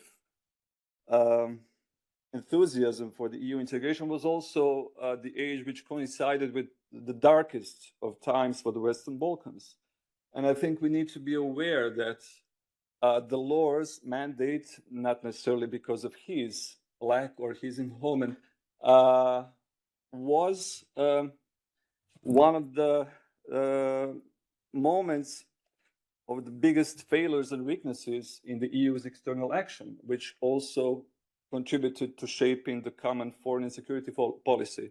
The lack of proper reaction, the lack of ability of the EU to prevent the Yugoslav crisis is one of the, also I would say, one of the darkest moments in the EU history. Now,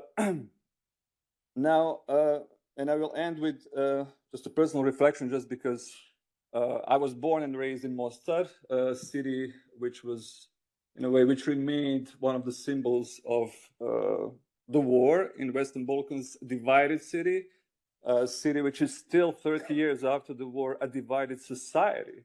One of the symbols of, I would say, the challenges of ensuring the social change, the social transformation with the EU assistance, with the EU help. 30 years after the EU's investments in this region, these societies are still fractured societies with deep distrust towards institutions, deep disillusionment, I would say, about the impact of the EU accession process. And if I could imagine one of the Delors' legacies that is maybe the most relevant for the future of the EU integration, it's probably related to what Inge has mentioned at the very end of her presentation.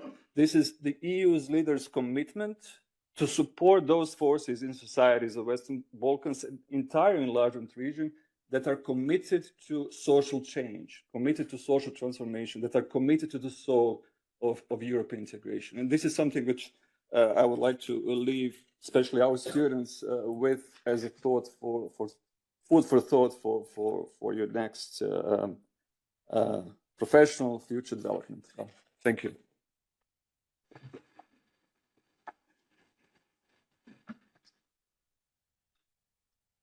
Somebody could install my slides. Thank you. So I'm going to pick up with where Igor just left in terms of enlargement, but taking you a bit back in time to the 1990s. And we're also staying a bit with the Eurosceptical theme, I'm afraid, because I would like to talk about the external dimension of the internal market. So all the things that we heard this morning. Oops. It's not working. Oh, no, it's just slow. It just worked. It's just slow. And we heard so many nice quotes by Jacques Delors. And I haven't heard this one yet. You cannot fall in love with the single market. He said it many times. C'est difficile de tomber amoureux du marché commun. But he always had in mind the social dimension mainly. So I'm actually going to use it more for something else, and that's the external dimension.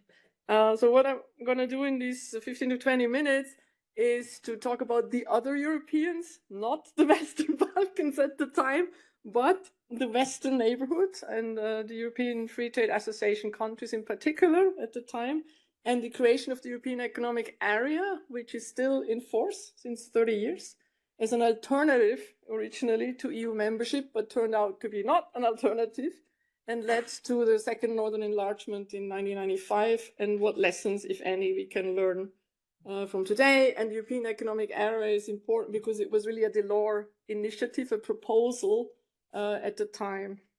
So just to recall a little bit of history, the beginnings of the European integration process in the 1950s, 60s, of course, we had two alternative models of integration: the more supranational model of the European Economic Community and the intergovernmental model of EFTA. And if you look at the map, you see that it wasn't really a foregone conclusion of which integration model would win, if I may say so, because we had 7 and 6 countries. And there's more reluctant Europeans, where, of course, in EFTA, they were very skeptical of supranational integration steps, including the UK at the time, the Nordic countries, a lot of neutral countries as well. And today, I mean, the tide has really turned because we have 27 countries in the EU and only 4 countries left in EFTA. So I think you can guess which model turned out to be more successful in the long run. And what I want to focus on is in the middle, in the late 1980s, early 1990s. And at the time, we had 12 EEC countries and 7 EFTA countries. Why am I mentioning these numbers? Because I think it's important to keep that in mind, because I think today the European Union would no longer negotiate what they negotiated at the time with the EFTA countries, because you don't do that for 3 or 4 countries. So we'll come to that. So this is a timeline. It's seen from an EFTA perspective. And you can also see the logo of the organization and how it has changed over time, because it's containing the flags of the members. So the starting point really is this first enlargement of the European Union, or EEC at the time, when the UK and Denmark plus Ireland, but Ireland was not an EFTA country, joined the European Union in 1973. That kind of triggered what came afterwards. So Norway also applied, but in the end, as you certainly know, there was a negative referendum outcome, didn't join, remained in EFTA. Because it meant for the remaining EFTA countries, those that did not leave to join the European community, that they wanted to negotiate with the European community in order to avoid any disadvantages, right? Because of, for example, the UK was a big market for them, and it would, you know, leave the free trade area. So they wanted to have compensation, and they thus negotiated bilateral free trade agreements with the European communities, basically focusing on industrial goods at the time. However, by 1984, these FTAs were implemented, and the European community has moved on. We heard it this morning, and it discussed a lot of new proposals about the internal market, and that caused a lot of fears in the EFTA countries and beyond, also in the United States, in Japan, etc. You know, maybe the European community is going to kind of build a fortress Europe because they're so much focusing inside. They're not looking outside anymore into what that means for third countries.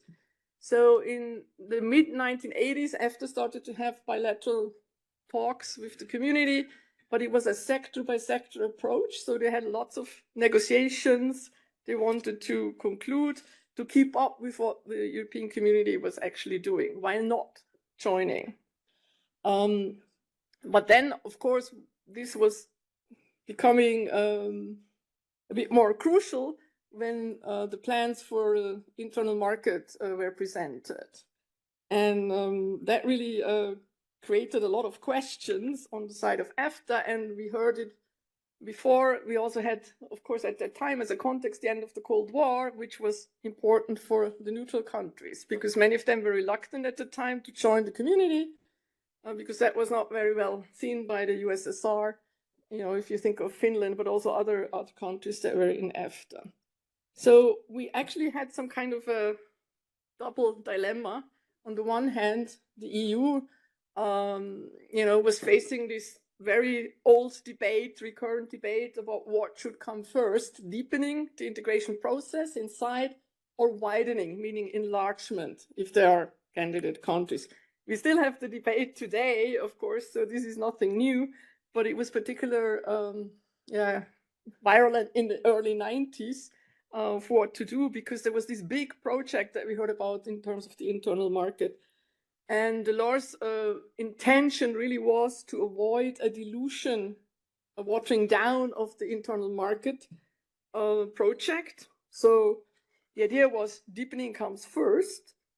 And for EFTA, the dilemma was, well, we're facing this comparative disadvantage if they go ahead and complete the internal market and we're not part of it. So we no longer have the same level playing field in terms of trade and other things. So, but the dilemma also was that, okay, we could join the European Union, but it's also a deepening of integration. And these are rather Eurosceptical countries. So at the one hand, it was becoming more attractive to join. On the other hand, it was becoming more impossible because, you know, more supranationality, basically. So the way out, the solution, so to speak, was to let them participate in the internal market without becoming members of the European Union. So kind of a halfway house, right? And it might sound a little bit familiar about the cake and having, okay, and be able to eat it too, that we heard a lot about in the Brexit debate. And so the EFTA countries really, I would say, fell in love with the internal market in the sense that we have an alternative. We're not excluded. The internal market will be extended to us, but we don't have to become members at the same time.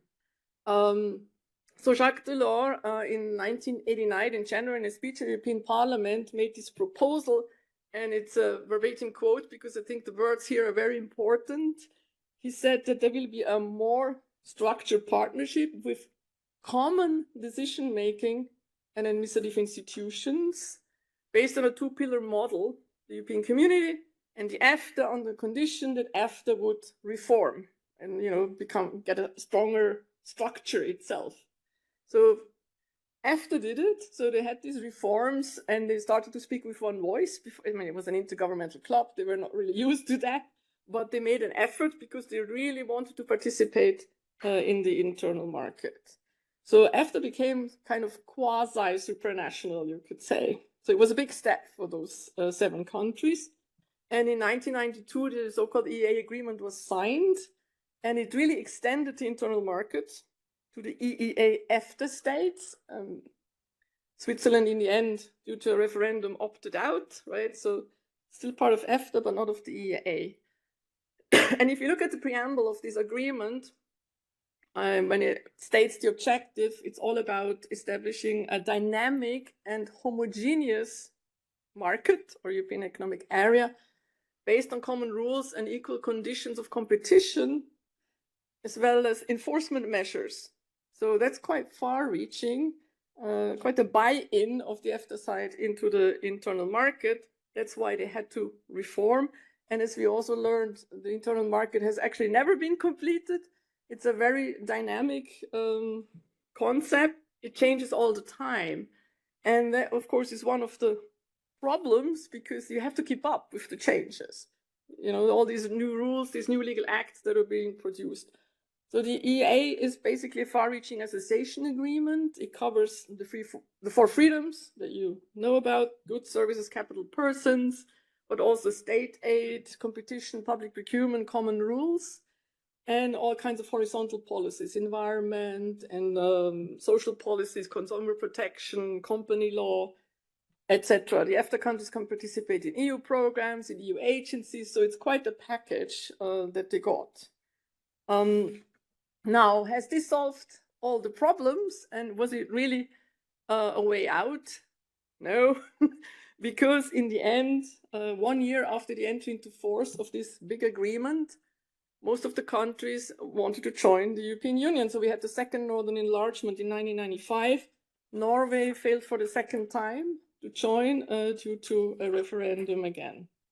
So the questions I want to ask is, and hopefully answer, is the first one is why did the EFTA countries in the end fall out of love with the extended internal market and instead rather decided to join the European Union in 1995?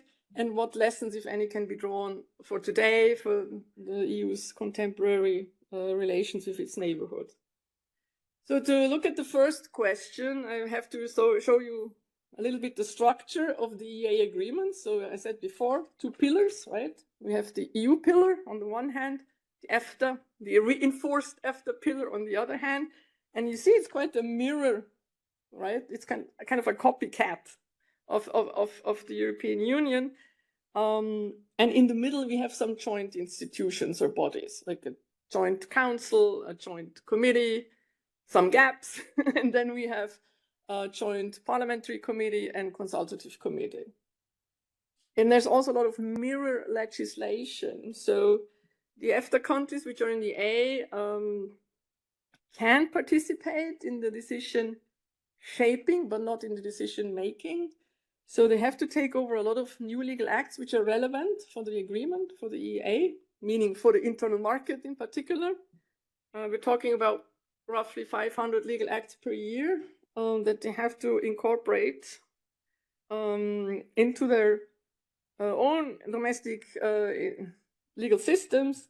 There's actually also, because Inge mentioned the single market scoreboard, there's also one for EFTA. They call it the internal market scoreboard, and it's run by the EFTA Surveillance Authority, ESA.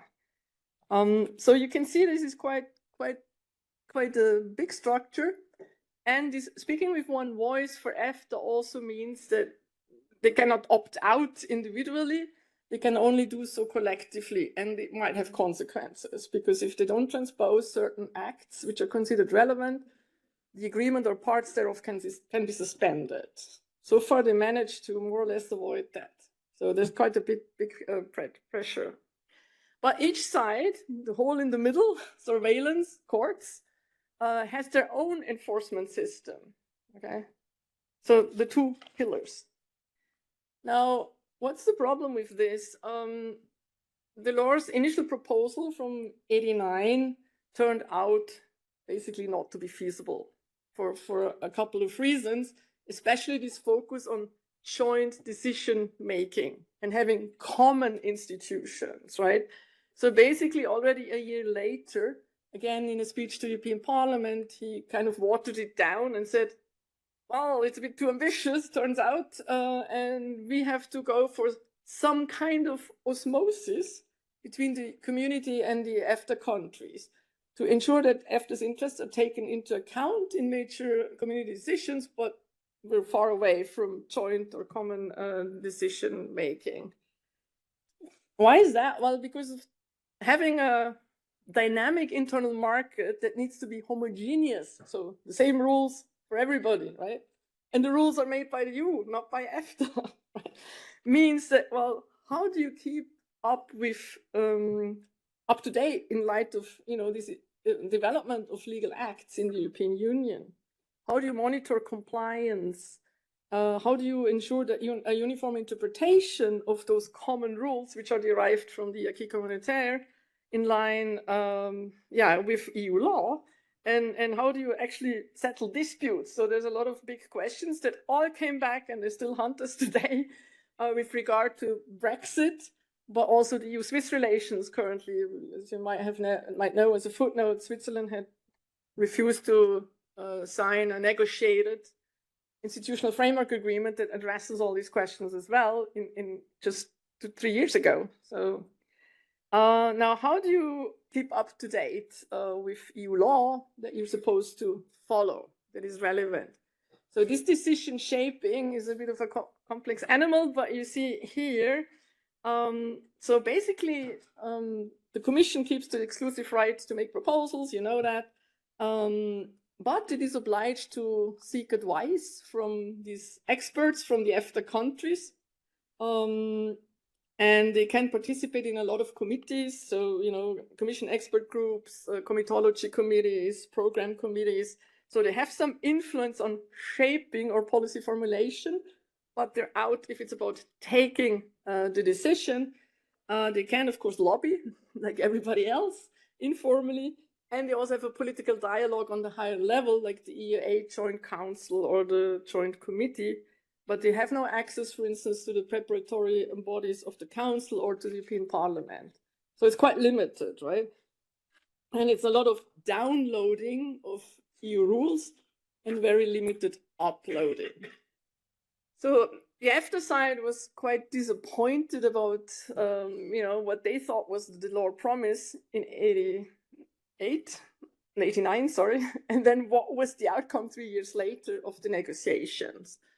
First of all, the EU insisted on the right of having the initiative solely, so it wouldn't be a joint thing, and that the legal basis for the agreement would be the acquis, whereas the EFTA side still thought it would be some kind of equivalence of legislation or mutual recognition. That went off the negotiation table quite fast, and that it should be a dynamic, not a static takeover. So like you follow suit of what the European Union is doing. It's a bit like, if you're a candidate country, but these countries were not candidates. They wanted to have an alternative to membership. The second point maybe is that, they said, well, if we have the legal basis, acquis communautaire, we need exceptions. Whatever is, difficult for us, we want to have an exception. That was also rejected, and they only got transitional periods, so a couple of years, to try to adapt in order to actually avoid exceptions. And they also had to make concessions in other fields which were actually not part of the EEA negotiations, but which were outsourced into bilateral negotiations in the field of agricultural fisheries. Remember, Iceland, Norway, fisheries, difficult topic. Agriculture, also for Switzerland and other countries, difficult topic. And Alpine transit for Austria and Switzerland as well was basically no-go, but they negotiated bilateral agreements outside of the EEA. And cohesion funds. That brings me back to what Sasha said in terms of solidarity.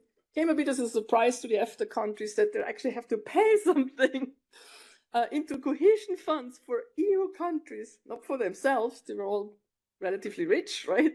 So, but they had to participate with cohesion money for certain member states. So there's a price tag as well in terms of money. So, and maybe the most controversial thing is this limited consultation in terms of decision shaping and no joint surveillance, no joint enforcement bodies that they had hoped for.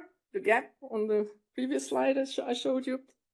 So not one joint pillar, but two pillars. And they actually negotiated a joint EA court. I mean, from today's perspective, for the lawyers maybe, why did that happen? But it was in the agreement, and the European Court of Justice, in its opinion 191, actually struck it down and said there can be only one court. And that's the European Court of Justice. So they had to find an alternative, and on the slide that you showed me before, you saw that in the end they had an EFTA court in addition to the European Court. So despite the benefits, especially of an economic nature of the internal market, participation, in view of these institutional shortcomings, at the end of the Cold War, as I said, many of these countries were neutral, EU membership became more attractive. And you had a whole string of applications, starting with Austria in '89, 2 years later Sweden, then Finland, Switzerland, and Norway. In the end, Switzerland and Norway did not join, again, due to referenda. But they had applied. So what are the lessons for today in terms of the second questions? Well, especially for neighbors of the European Union, of course, close neighbors that would like to, participate in the internal market. Well, you may well fall in love with the benefits that you might have, but this comes really with a price tag to the cake. So, and this price tag is, this limited participation, which many countries see as a sovereignty concern, that you're not sitting at the table, you don't have the right to vote. I remember in the debate in the 90s, I was working at EFTA during the negotiations. The Norwegians were talking about, might be a strange concept for our students, a fax democracy, because the legal acts were faxed at the time. They were sent by fax, and this is like what you have to do. You adapt it, you incorporate it into your domestic legal institutions. So from a comparative perspective, I mean, we can also say that, well, the larger the scope of this association, this participation in the internal market based on the acquis, of course, the stricter these institutional arrangements that you face. So the institutional price tag comes bigger, but the more likely you can at least participate in decision shaping, but not in decision making, and the more likely there will be a role for the Court of Justice. It's also something that the smaller countries, Andorra and San Marino, are currently realizing, that just finished association agreement negotiations with the EU. Now, 25 years later, and that will be the last point, remember the Brexit debate. This is a slide that Michel Barnier, the negotiator of the EU, has shown many times since 2017 already.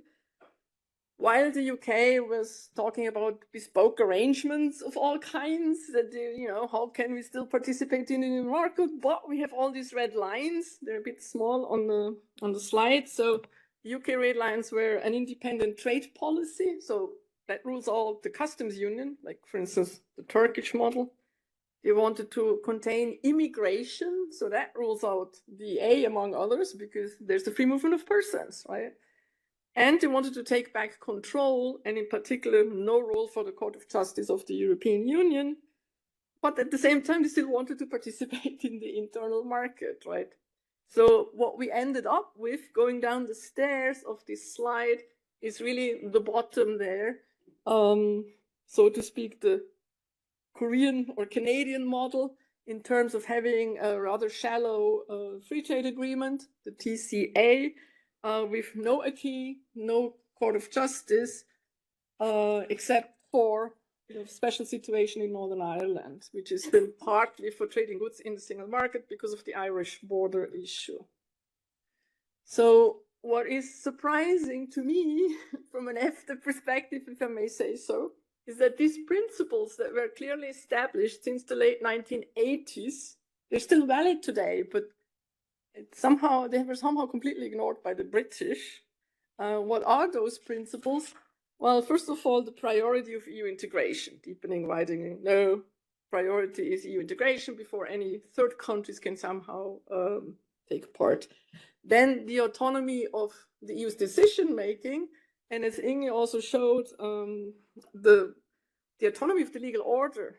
So you can also not have a joint court with third countries that interprets EU law or international public law derived from EU law. So, and finally, also the balance of obligations or rights and rights benefits. So, you know, in the Brexit debate, there was a lot of talk about cherry picking, level playing field. These three principles were already put forward by the Commission in 1987, and then after that repeatedly vis-a-vis neighboring countries. So it could not have been such a big surprise that it also concerns the UK in the end, right? So to conclude, I would say that if you go back as a political science perspective, you have a lot of literature on external differentiated integration. So neighbors selectively adopting EU rules, taking part in policies that are normally reserved for member states. So you can say that Jacques Delors is also a parent of external differentiated integration because he initiated the EEA. Now, who's a person on the picture? It's the mother of the European Economic Area, if I may say so. It's the then Norwegian Prime Minister Gro Harlem Brundtland, who was also a fellow socialist. So she had very good relations with Delors.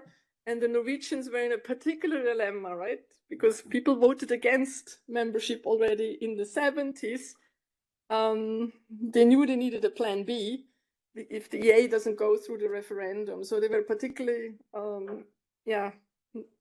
lobbying for an alternative to EU membership. And what's also surprising is that today the European Economic Area, even though there are only 3 countries on the EFTA side left, together they make 30 countries in the EA, is still treated as the benchmark model for any neighborhood relations. It came back so many times in the discussions, in the bilateral discussion with Switzerland, but also with the UK and other countries. So to conclude, I would say the Delors model is still valid today, and we still have a lot to learn from it. Thank you.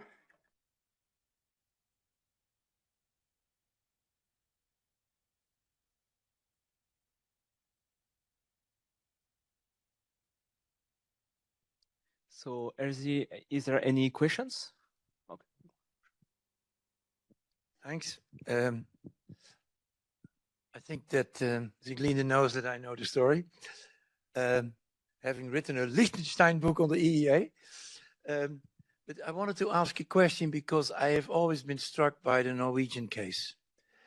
So if you look at the 9/11 report of the Norwegians a number of years ago, apparently it's a new version now, but I look at the old version, maybe it's impossible to summarize 911 pages in a conference like this. But the core is that that report shows brilliantly, in my view, that actually the Norwegians are very well off with this result. If you've talked about this bad EU, which I partly agree with, if you're big, you always become a bit bad. That's how it is. But in fact, on the EFTA side, the most difficult case was probably Norway, and they're actually very happy with this sort of mixed compromise, because they have problems with the fishermen and others, which is very staunch opposition, you know, hard-nosed. So I would like to ask you, now 2025, are the, let's say, the remaining EEA countries outside the EU, are they all very happy? Is there really a problem? Or maybe there is no problem, like in the Norwegian case.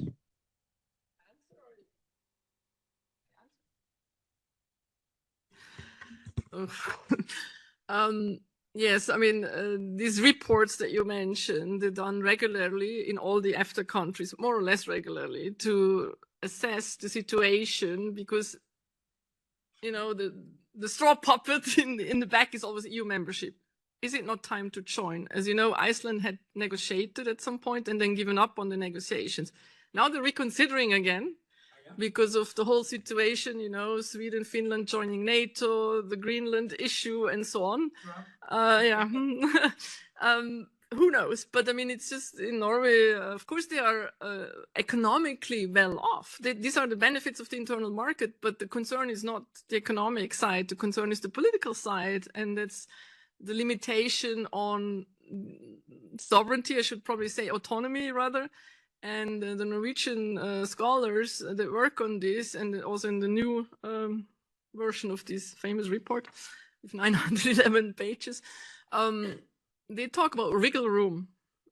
So that's a concept that they prefer to use instead of sovereignty, because sovereignty, is a very legal concept, and either you're sovereign or you're not, right? I mean, if you look at it from a very formalistic point of view, unless you say, okay, there's an operational sovereignty, and so they prefer to talk about room of maneuver or wriggle room, and wriggle room is what you have inside a legal association agreement. So you're constrained, right? But you try to make the most of this autonomy you still have within that context.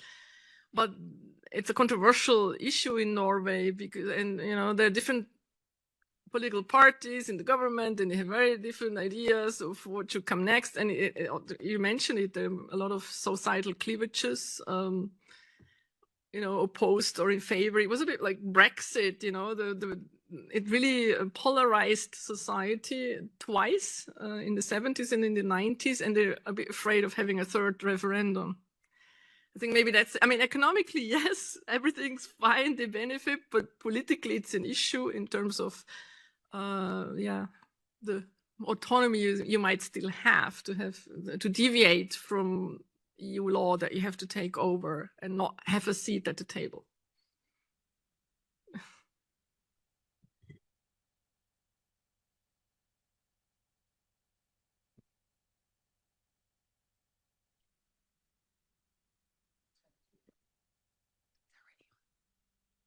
Thank you very much for those very insightful presentations, and they're very thought-provoking as well. I'll have a couple of reflections/questions. I'll first pick up on the sovereignty issue, which Sieglinde kindly labeled as a legal problem, whereas of course it's highly political as well. Well, we do, from a legal perspective now, consider sovereignty to be divisible, not indivisible. So I guess that also plays in relation to the AEA countries. The room of maneuver, of wriggling that you mentioned, with respect to the EU itself, is of course highly limited. As you explained very well, it is they're really rule takers, and they're not rule shapers, as they may have been promised initially, but they're really purely rule takers. But what is the importance of that margin of maneuver, of wriggling vis-à-vis third countries that they still maintain? Is that where the core of the issue lies for those countries, or is that also becoming less important in view of the new geopolitical context? And that then leads me to a question to, in fact, both of you and also to Igor. Because when we have the single market, the internal market, it's not just for the sake of the internal market. We've been saying that all the time now. But what we have not been emphasizing a lot is that it is a peace project, that we have the internal market in order to create economic interdependence so that no state can wage war against another. That's basically the very basics of European integration, where now we know that we have to stress also that it's not just about economic interdependence, but that the second pillar on which this peace project rests is the respect of our common values, which Igor mentioned. So you need both. You need economic interdependence and you need the respect for the common values. Initially, the common values were not so much stressed because that was ça allait de soi, if I may say. We just assumed this was the constitutional conditionality of membership, and that was not very much questioned. But the last decade, it has become very much an issue. So now we have to proactively think not just about economic interdependence, but also the values. and that links back to your two presentations. I very much appreciated the concerns which you expressed, Igor, with respect to the EU losing its soul, if enlarging perhaps too quickly, and how to be able to ensure that the soul of the Union is maintained. So I would like to have further insights from you on how do you see that in the current situation?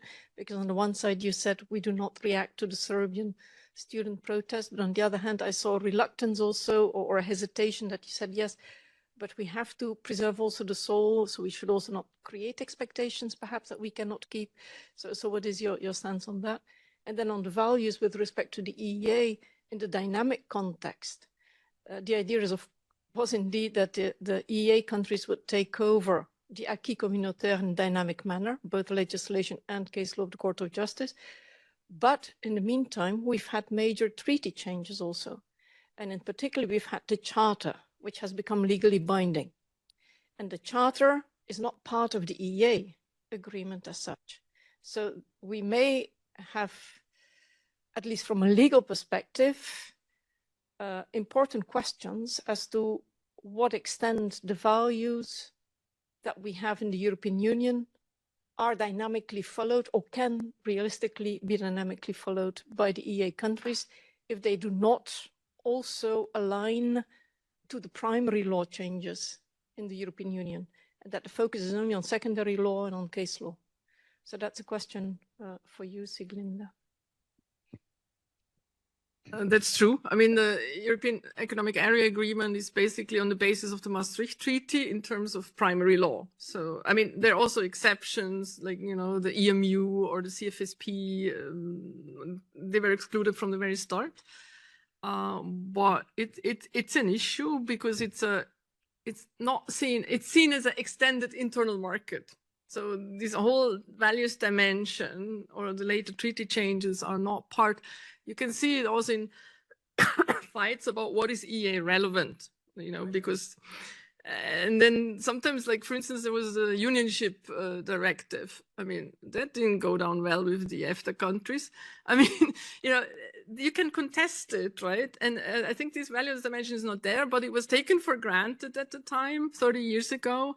And especially also because these were all democracies, Western democracies, so it wasn't really on the table.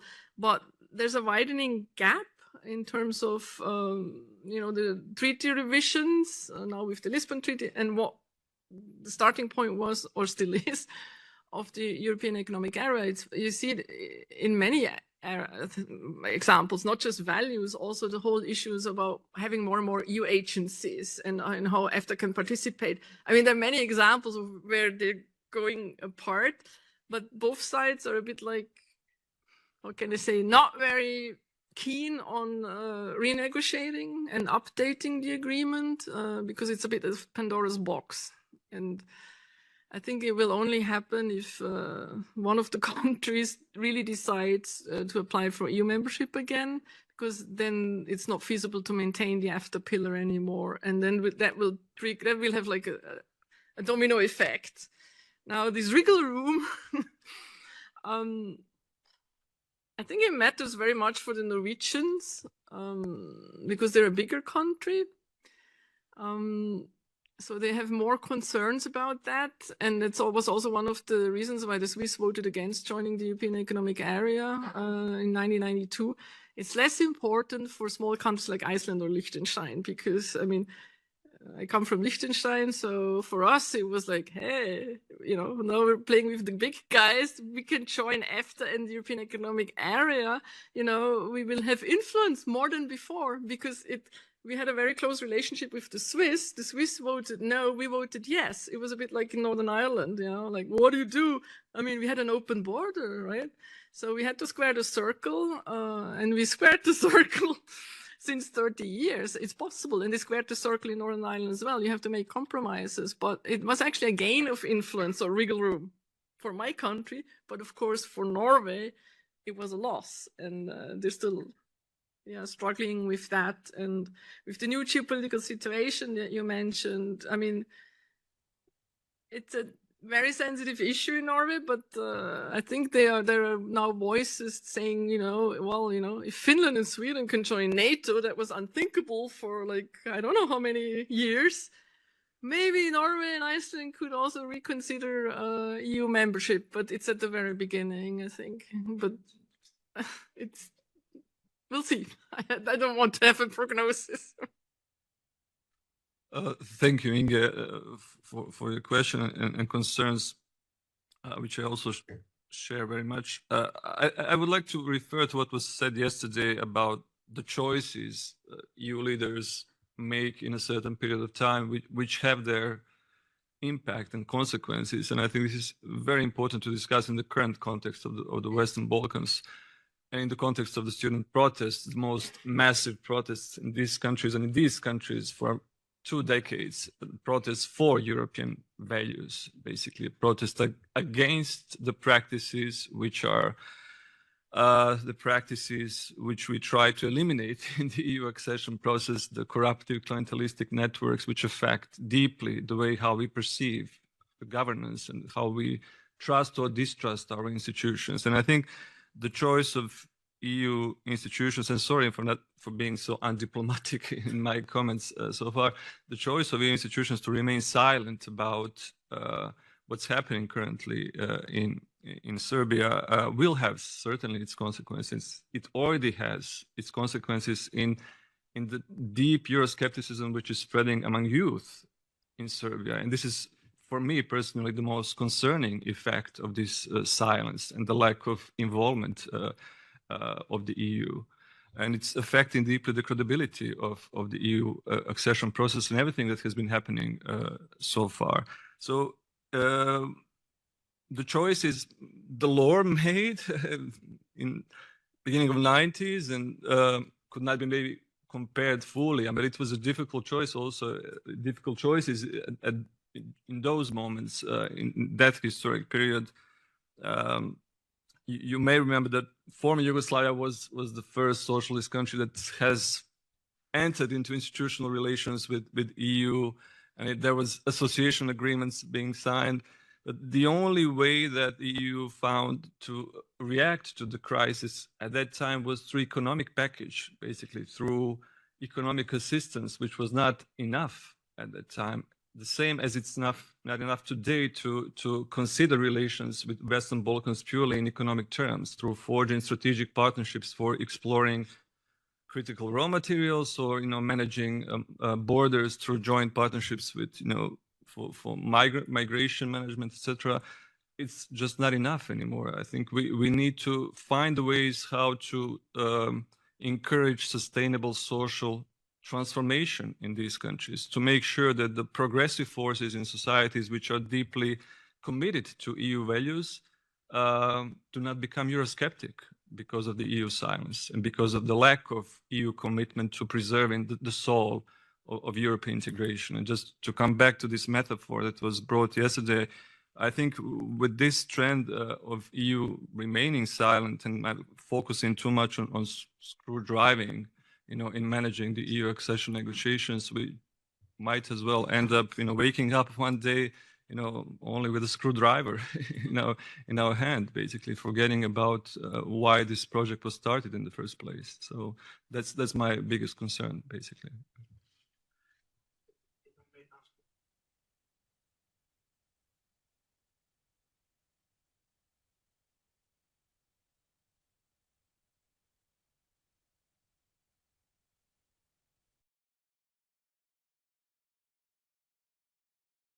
No, that's paralyzing Brussels. No, I have mentioned that very much at the beginning because I have said that currently EU leaders have the most complex environment to work with. And I guess we have never had such a difficult and dangerous geopolitical environment for EU leaders to take very difficult choices and difficult decisions. But again, excuse me for being so undiplomatic, but I think it's important for us to discuss the essential challenges. And I'm talking about these challenges because we deeply, we discuss about these issues in Tirana all the time, and with our students, which are coming from all these countries, which are genuinely concerned about the situation in Western Balkans, and the trends that of increasing Euroscepticism among youth. And what I was trying to address in my brief presentation, maybe too simple, was basically the causes, the sources of this Euroscepticism among youth in the Western Balkans. These are the progressive forces we should count on for promoting the EU integration in this region. Yet, I mean, the trends are different. And I mean, I'm not kind of neglecting the environment in which we, no, not at all, obviously. It would be too simplifying in a way.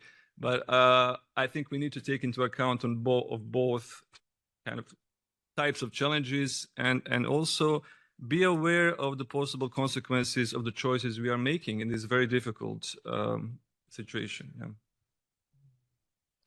I would like just to add that we had the privilege to discuss these topics in Tirana campus in Professor Vidač's class, and we talked a lot about the fact that 4 out of 6 Western Balkan countries speak the same language.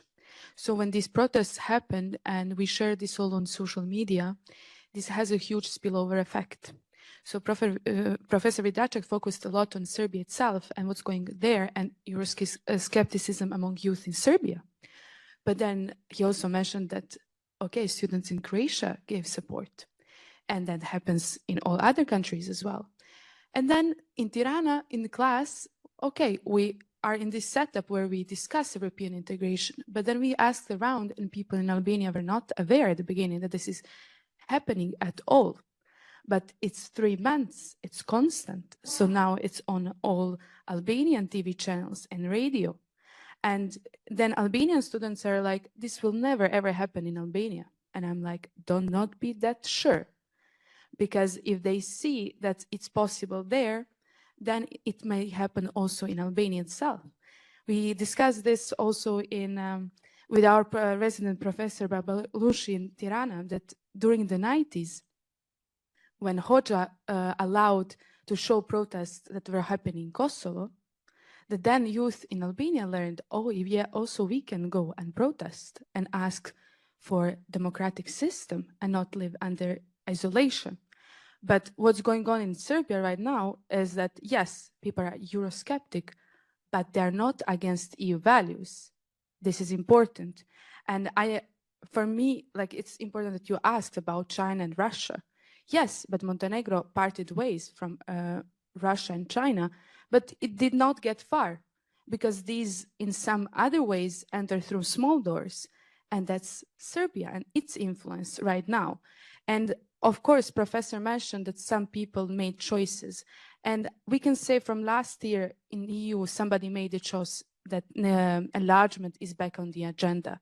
And that's great in Brussels. But was the same choice made back in the Western Balkans? I'm not quite sure. Like, I'm from Montenegro. I'm happy that we have now pro-European president, prime minister, but they're not the ones who are making all the decisions, right? There are so many things required in order to enlarge. And we are slowed down so much by forces like this, like those that run Serbia right now. So, I mean, it's super complex, but I don't think that we talk enough about this interdependence. This is why like yesterday when I had my speech, I talked about the fact that I could feel what it means to be European citizens, since I'm privileged to have EU citizenship and to live abroad. But that's not for many the case. So they don't understand what they're getting, since the EU is constantly supporting these clientelistic networks without like reflecting on what's bad. For example, look at about the peer message. Yesterday, President of Serbia said, I talked with Ursula von der Leyen on the phone, and I told her what's going on in Serbia, and we are looking forward to opening next cluster. Have we heard back from her? No. This is super problematic then, in my opinion. Yes, thank you. We will take only 2 or 3 more questions, including you.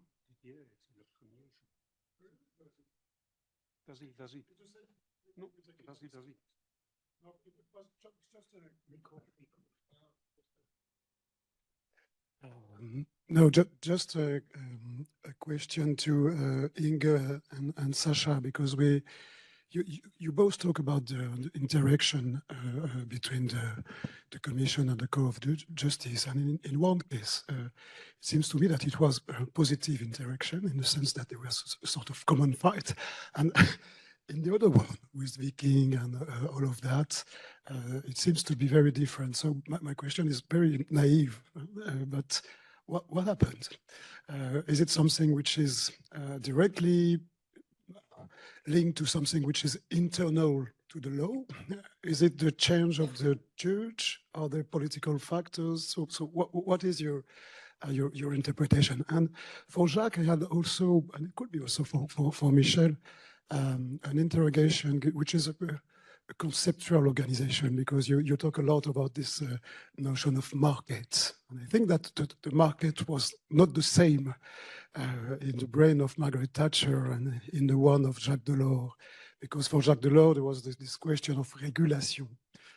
So was it a concept on the table really, un marché régulé, or was it only market, and what kind of divide we have culturally?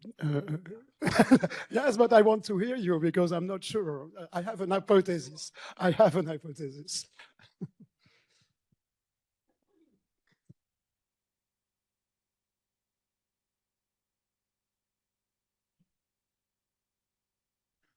Merci beaucoup, Didier. What happened? The underlying sort of assumption seems to be that the court would always need to align with the Commission. Last week we had a discussion in my class about students using the word the court is siding with the Commission, or the court is siding with the Council, and I asked them to please stop saying that, because the court is settling disputes between institutions and member states, or resolving legal questions that are posed to it by national courts. The court is not siding with anyone. The court is interpreting the law. The court is interpreting the treaties, and in doing so, it adopts the purposive method, and that we call what the court itself has said, meaning they look at the objectives of the treaties, and then they will interpret the law in function of the objectives of the treaties. But they will also interpret the law in context. Legal, political, socioeconomic context. So that is basically the method that the court uses. Now, the fact that the court often seems to side with the Commission, but not always, is of course because also the Commission has as its task to protect the European interest. So they're also going for the objectives of the EU treaties. But they do not necessarily have the same interpretation of what is best for the European Union, or how to interpret the legal texts in front of them. So you may, of course, have a lot of cases where the court simply says that the Commission has not adopted the correct approach of European Union law, and it's only the court that can give an authoritative interpretation.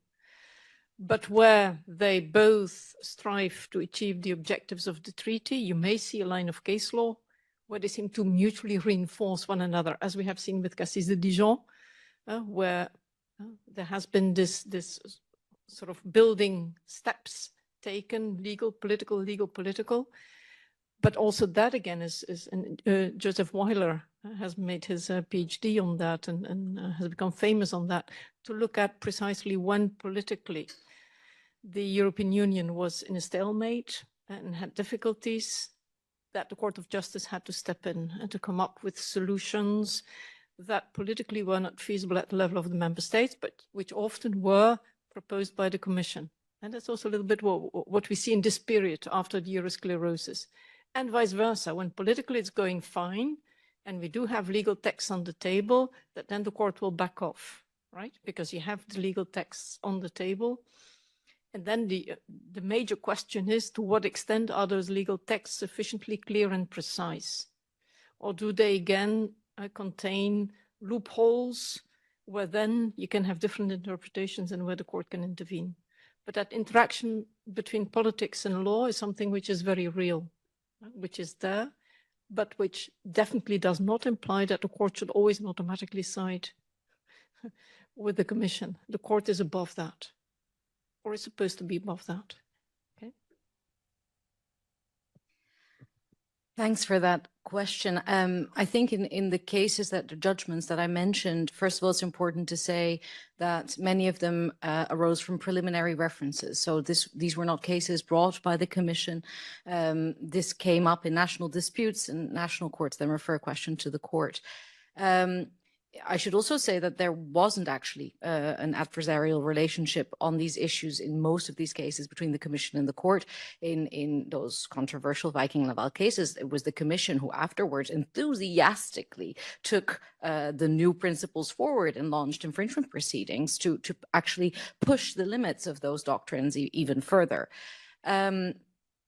The EPSU judgment that I refer to is very pro-Commission, actually. It's not very pro-social method. It's not pro-social partners. It is pro the Commission's monopoly on legislative initiative.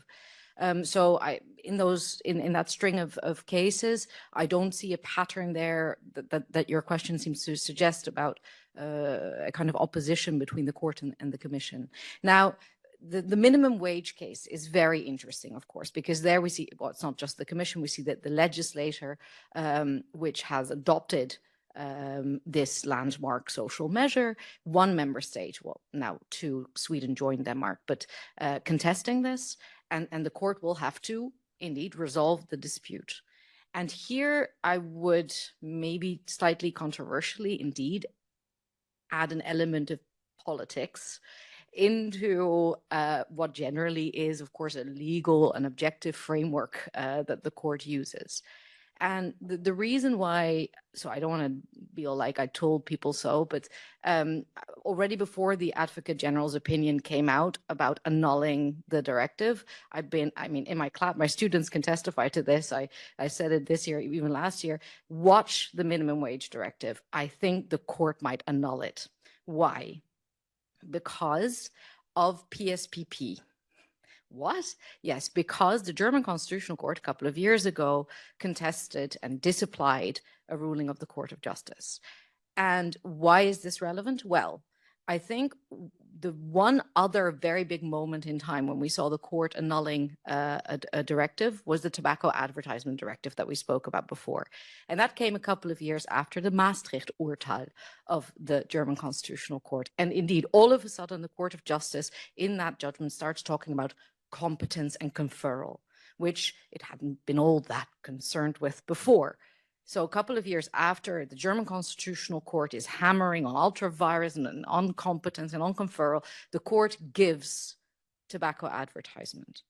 And now we are again in this period where the German Constitutional Court has been hammering on conferral, on competence, on ultra-vires. And I think the court would like to be able to give something to show that it takes conferral and competence seriously. And I understand that. Of course, I spoke to you from a social law perspective. I would be very sad if what is sacrificed is a landmark of social Europe in this constitutional negotiation taking place between our highest courts. But so, yes, politics, I think, play into this, but in a slightly different way than your question suggested.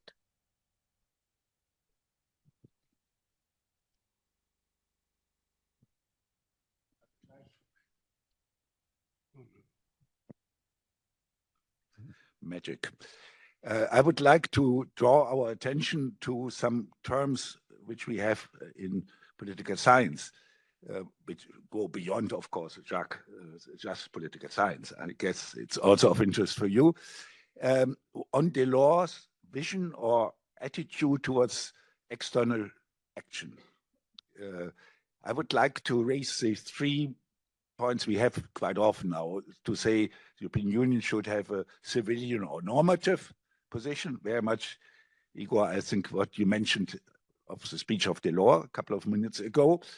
Is he a market power guy or is he a hidden geopolitical guy? Yeah? What would he say nowadays, like von der Leyen, who says the Commission must be geopolitical? Now, I don't want to make a definition of geopolitics because that's one of the ambiguous terms.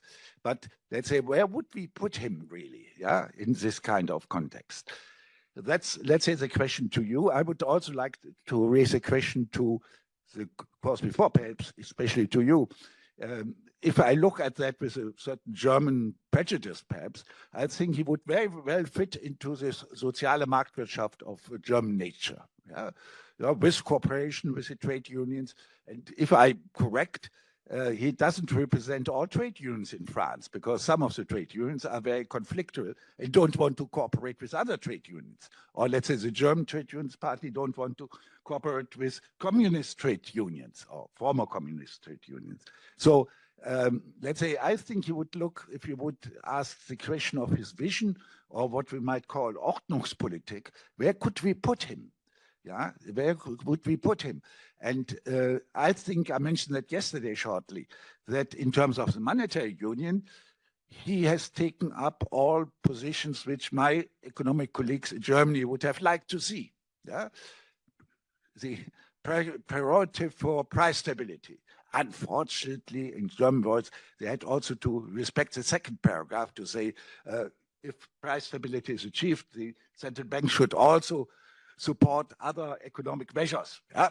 That was not the pure German view, but let's say in any case, price stability was a starting point. Independence of the European Central Bank. It was mentioned a couple of times that you said that it's I think, a single case worldwide because you would need to change the treaty. Whereas in the American case, as far as I see it, and in the German case before it happened, a normal law could have changed the role of the Bundesbank, for example. So I think it's an extremist case. So is Delors something like a disciple of this kind of Ordnungspolitik, ordo-liberal with the social connection? I think I would put it this way if I listen to what has been presented here, especially this morning. Thank you.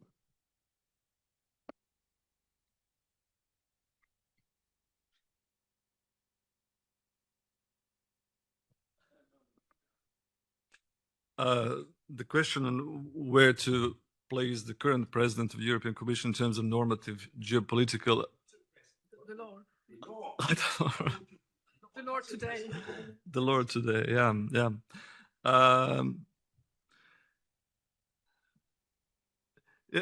Probably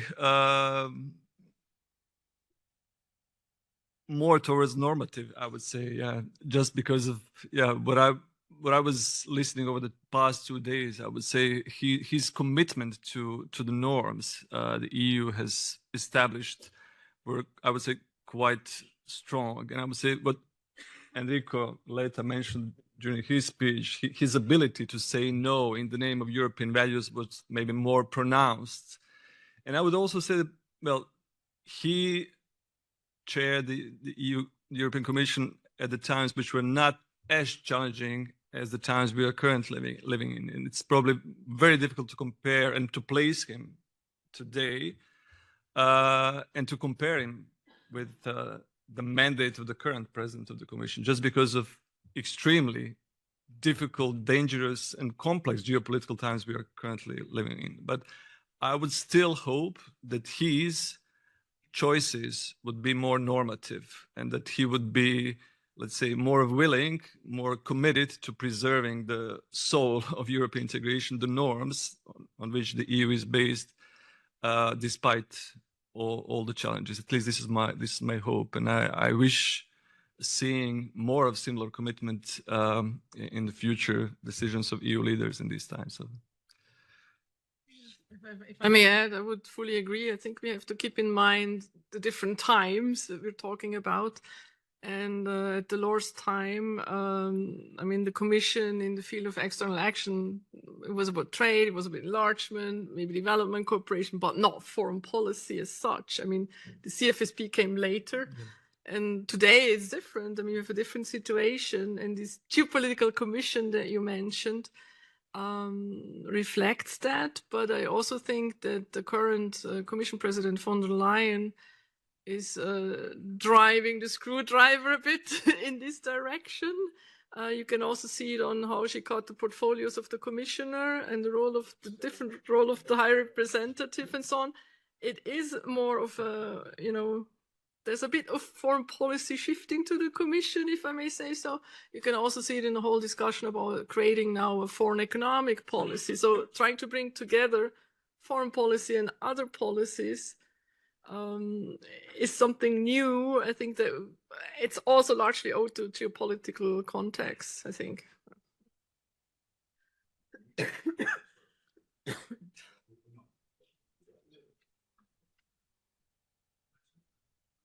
we have time? Last do one? we have time? Are you sure? Yeah. You get the final word. Yes, final one. I'm going to cheat anyway, so you don't need necessarily to reply to what I'm going to say. But before I do so, the mic is on. before I do so, I'd just like to say the 4 presentations this morning have been really brilliant, and I commend all of the speakers. Really good, learnt a lot. I want to, first of all, I have the disadvantage of having lived through this period close up. We're talking about the late 1980s, the early 1990s. And I think we should recall that Jacques Delors himself was in favor of deepening over widening.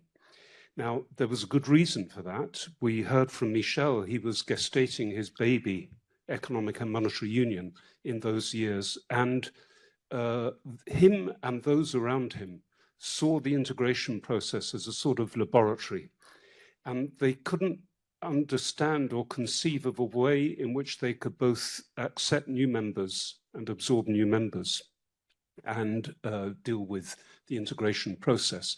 And it's one of the reasons why I didn't have time to say this yesterday. He and Margaret Thatcher had such different visions of enlargement. For her, it was a cause. It would be the end of the Cold War.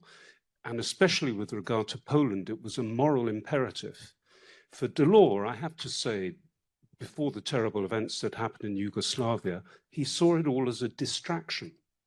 And the things that you've been describing, Sieglinde, at the time, they were ways of keeping, and the association agreement you referred to, Igor, which I think was in 1989, they were distractions. He wanted to try and keep these countries out and to convince them to be satisfied with something that was second best. So in a sense, you could say that what you've been describing is a sort of failure. And Delors certainly felt it as a failure at the time. And I remember with regard to Yugoslavia, it must have been, it would have been 1991. He and Jacques Santer, who was representing the Luxembourg presidency at the time, they flew to Belgrade and they offered full membership on the spot to Yugoslavia on condition that it didn't disintegrate. Now, I know it sounds naive in view of what happened, but that was how desperate they were, in a sense, to keep Yugoslavia together. And I remember in August of the same year, there was an emergency meeting in the European Parliament. Delors came along and he said, and I looked out the quotation, he said, "This is a terrible blow to the construction of Europe." So he saw this as a failure, the fact that there would be all of these new member states eventually that would be applying to the European Union. And in addition, the EFTA countries, instead of being well-behaved and staying in the economic area, they all wanted to apply. So from his point of view, this period with regard to enlargement, he saw it as a failure. Of course, in due course, he recognized the rights of those countries. And with regard to Yugoslavia in particular, even in the same year, 1991, he was back again with a humanitarian package, lots of aid to try and stop the war, the hostilities where they had broken out. So I'm sorry, that was a statement rather than a question, but it's one that you might like to react to, because when we see all of these diagrams, including the one that Michel Barnier was wont to flash around, especially under British noses, there was also another, at least for some of these countries, there was another, how can I put it, another possibility. And you could say in the case of the UK, that possibility was there, at least as far as some people in Edinburgh were concerned.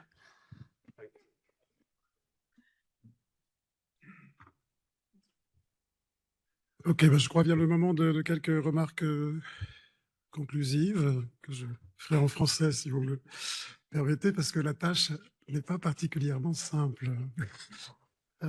J'ai des collègues qui écrivent les synthèses avant d'écouter leurs collègues. J'ai toujours trouvé que c'était une pratique un petit peu étrange. Je me demande aujourd'hui si c'est pas simplement de la sagesse.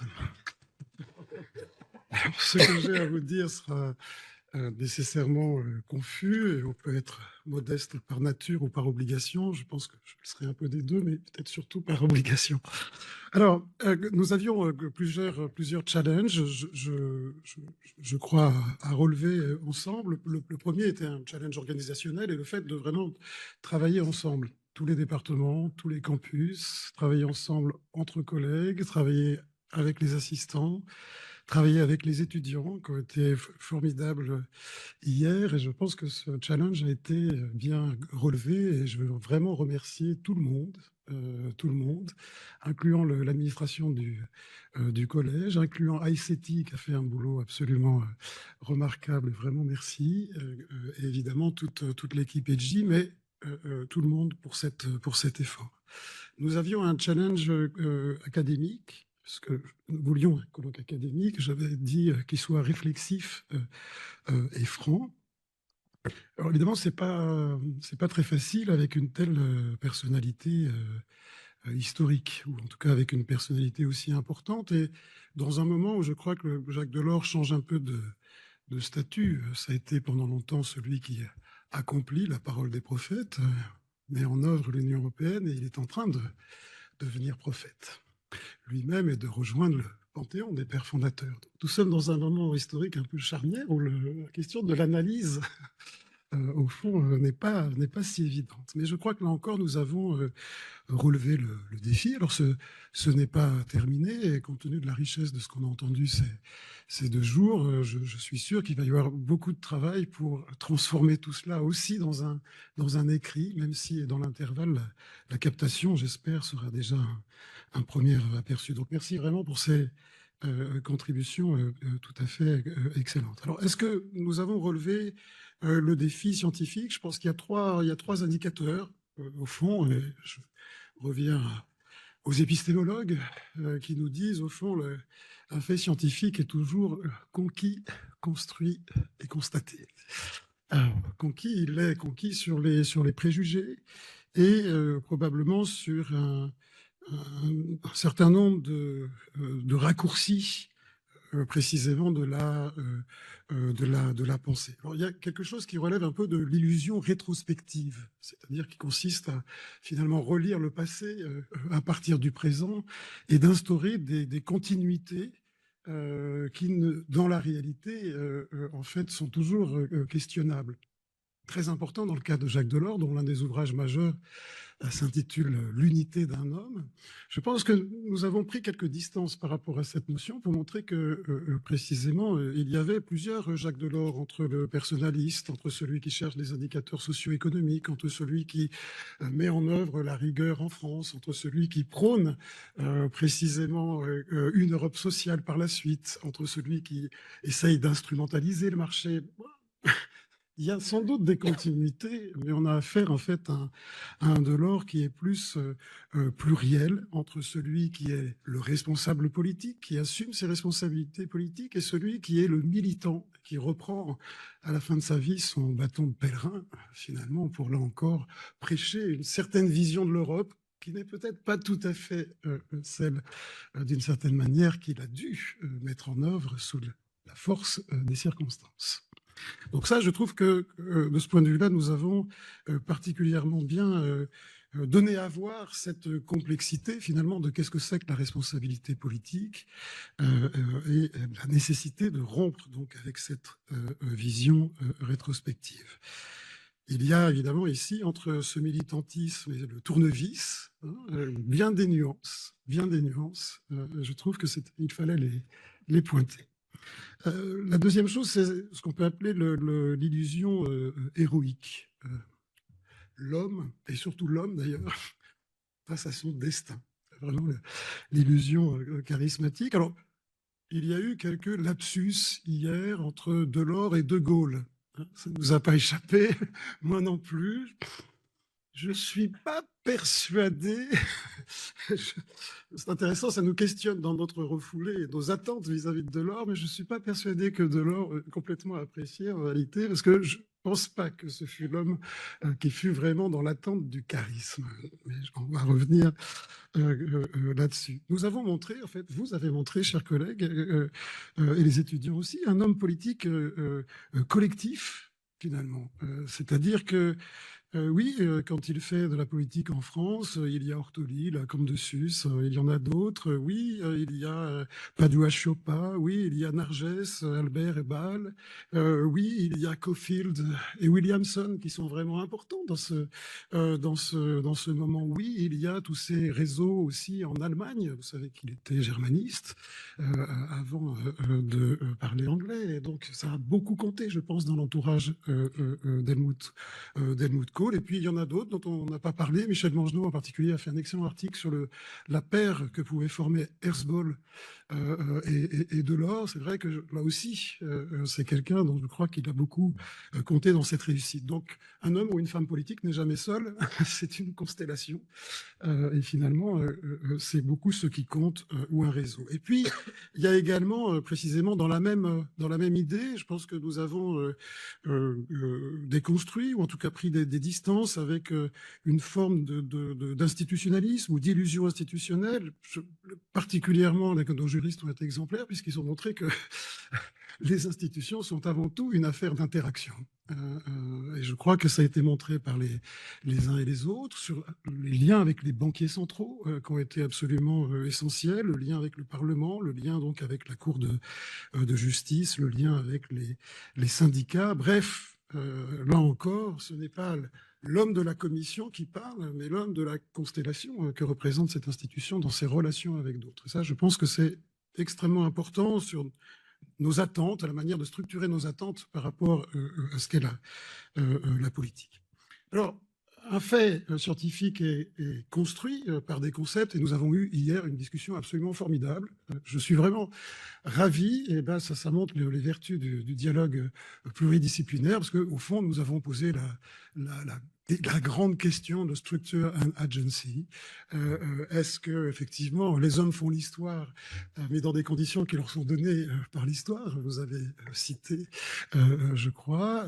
Effectivement, on a eu toute cette question sur comment, à partir d'un contexte donné, à partir d'un ensemble structurel, et ben peut-être que ce qui advient n'est pas complètement la même chose en fonction de qui s'en saisit.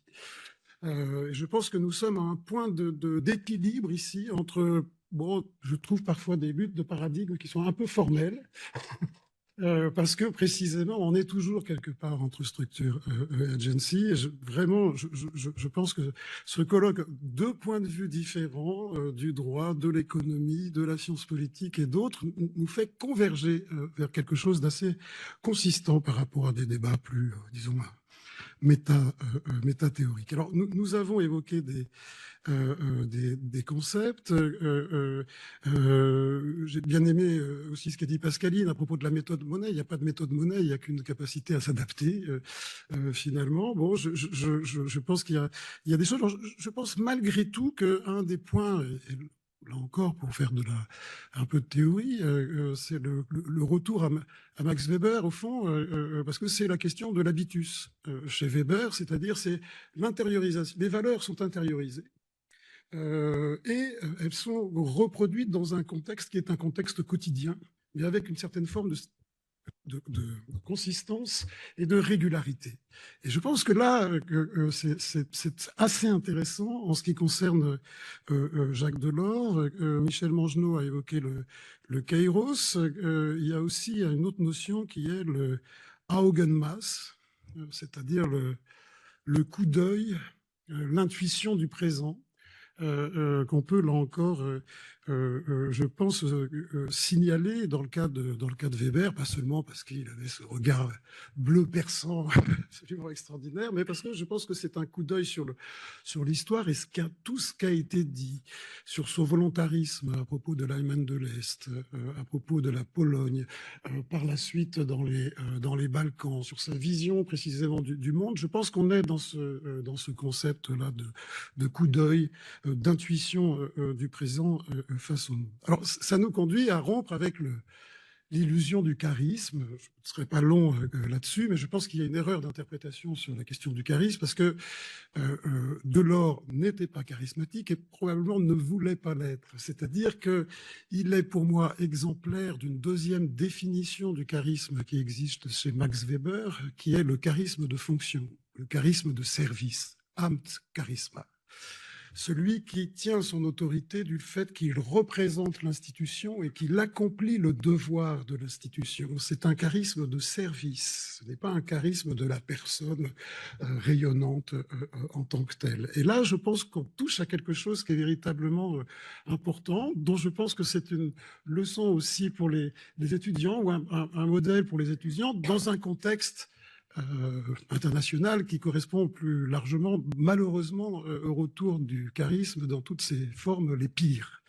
Là, on a un charisme de service et je pense que cette nuance est très importante. Il ne faudrait pas ici faire de confusion sur Jacques Delors et donc sur l'attente nécessairement d'un nouveau Jacques Delors charismatique, sauf à prendre quelqu'un qui accomplit précisément le service de l'institution. Alors, constaté dernièrement, 30 ans après, je trouve que nous avons vu là encore beaucoup de choses.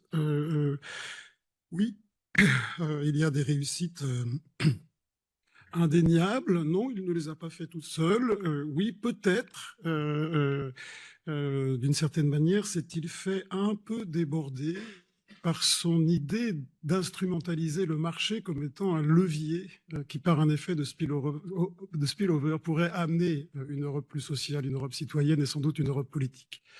Peut-être qu'ici, d'une certaine manière, par hypothèse, le marché a été un peu plus fort que lui. De la même manière que dans la question de la politique commerciale, qui d'une certaine manière est un peu la même chose, on voit bien comment d'une certaine manière, à un moment donné, le politique est débordé en activant ce type de levier et que les retours sont un peu mi-figue, mi-raisin, comme l'a bien montré Zinglinde. Et je pense que d'une certaine manière, je vais revenir à ce qu'a dit Enrico Letta, les leçons finalement que Jacques Delors dites à Enrico Letta sont aussi un peu une vision en creux de ses propres limites finalement.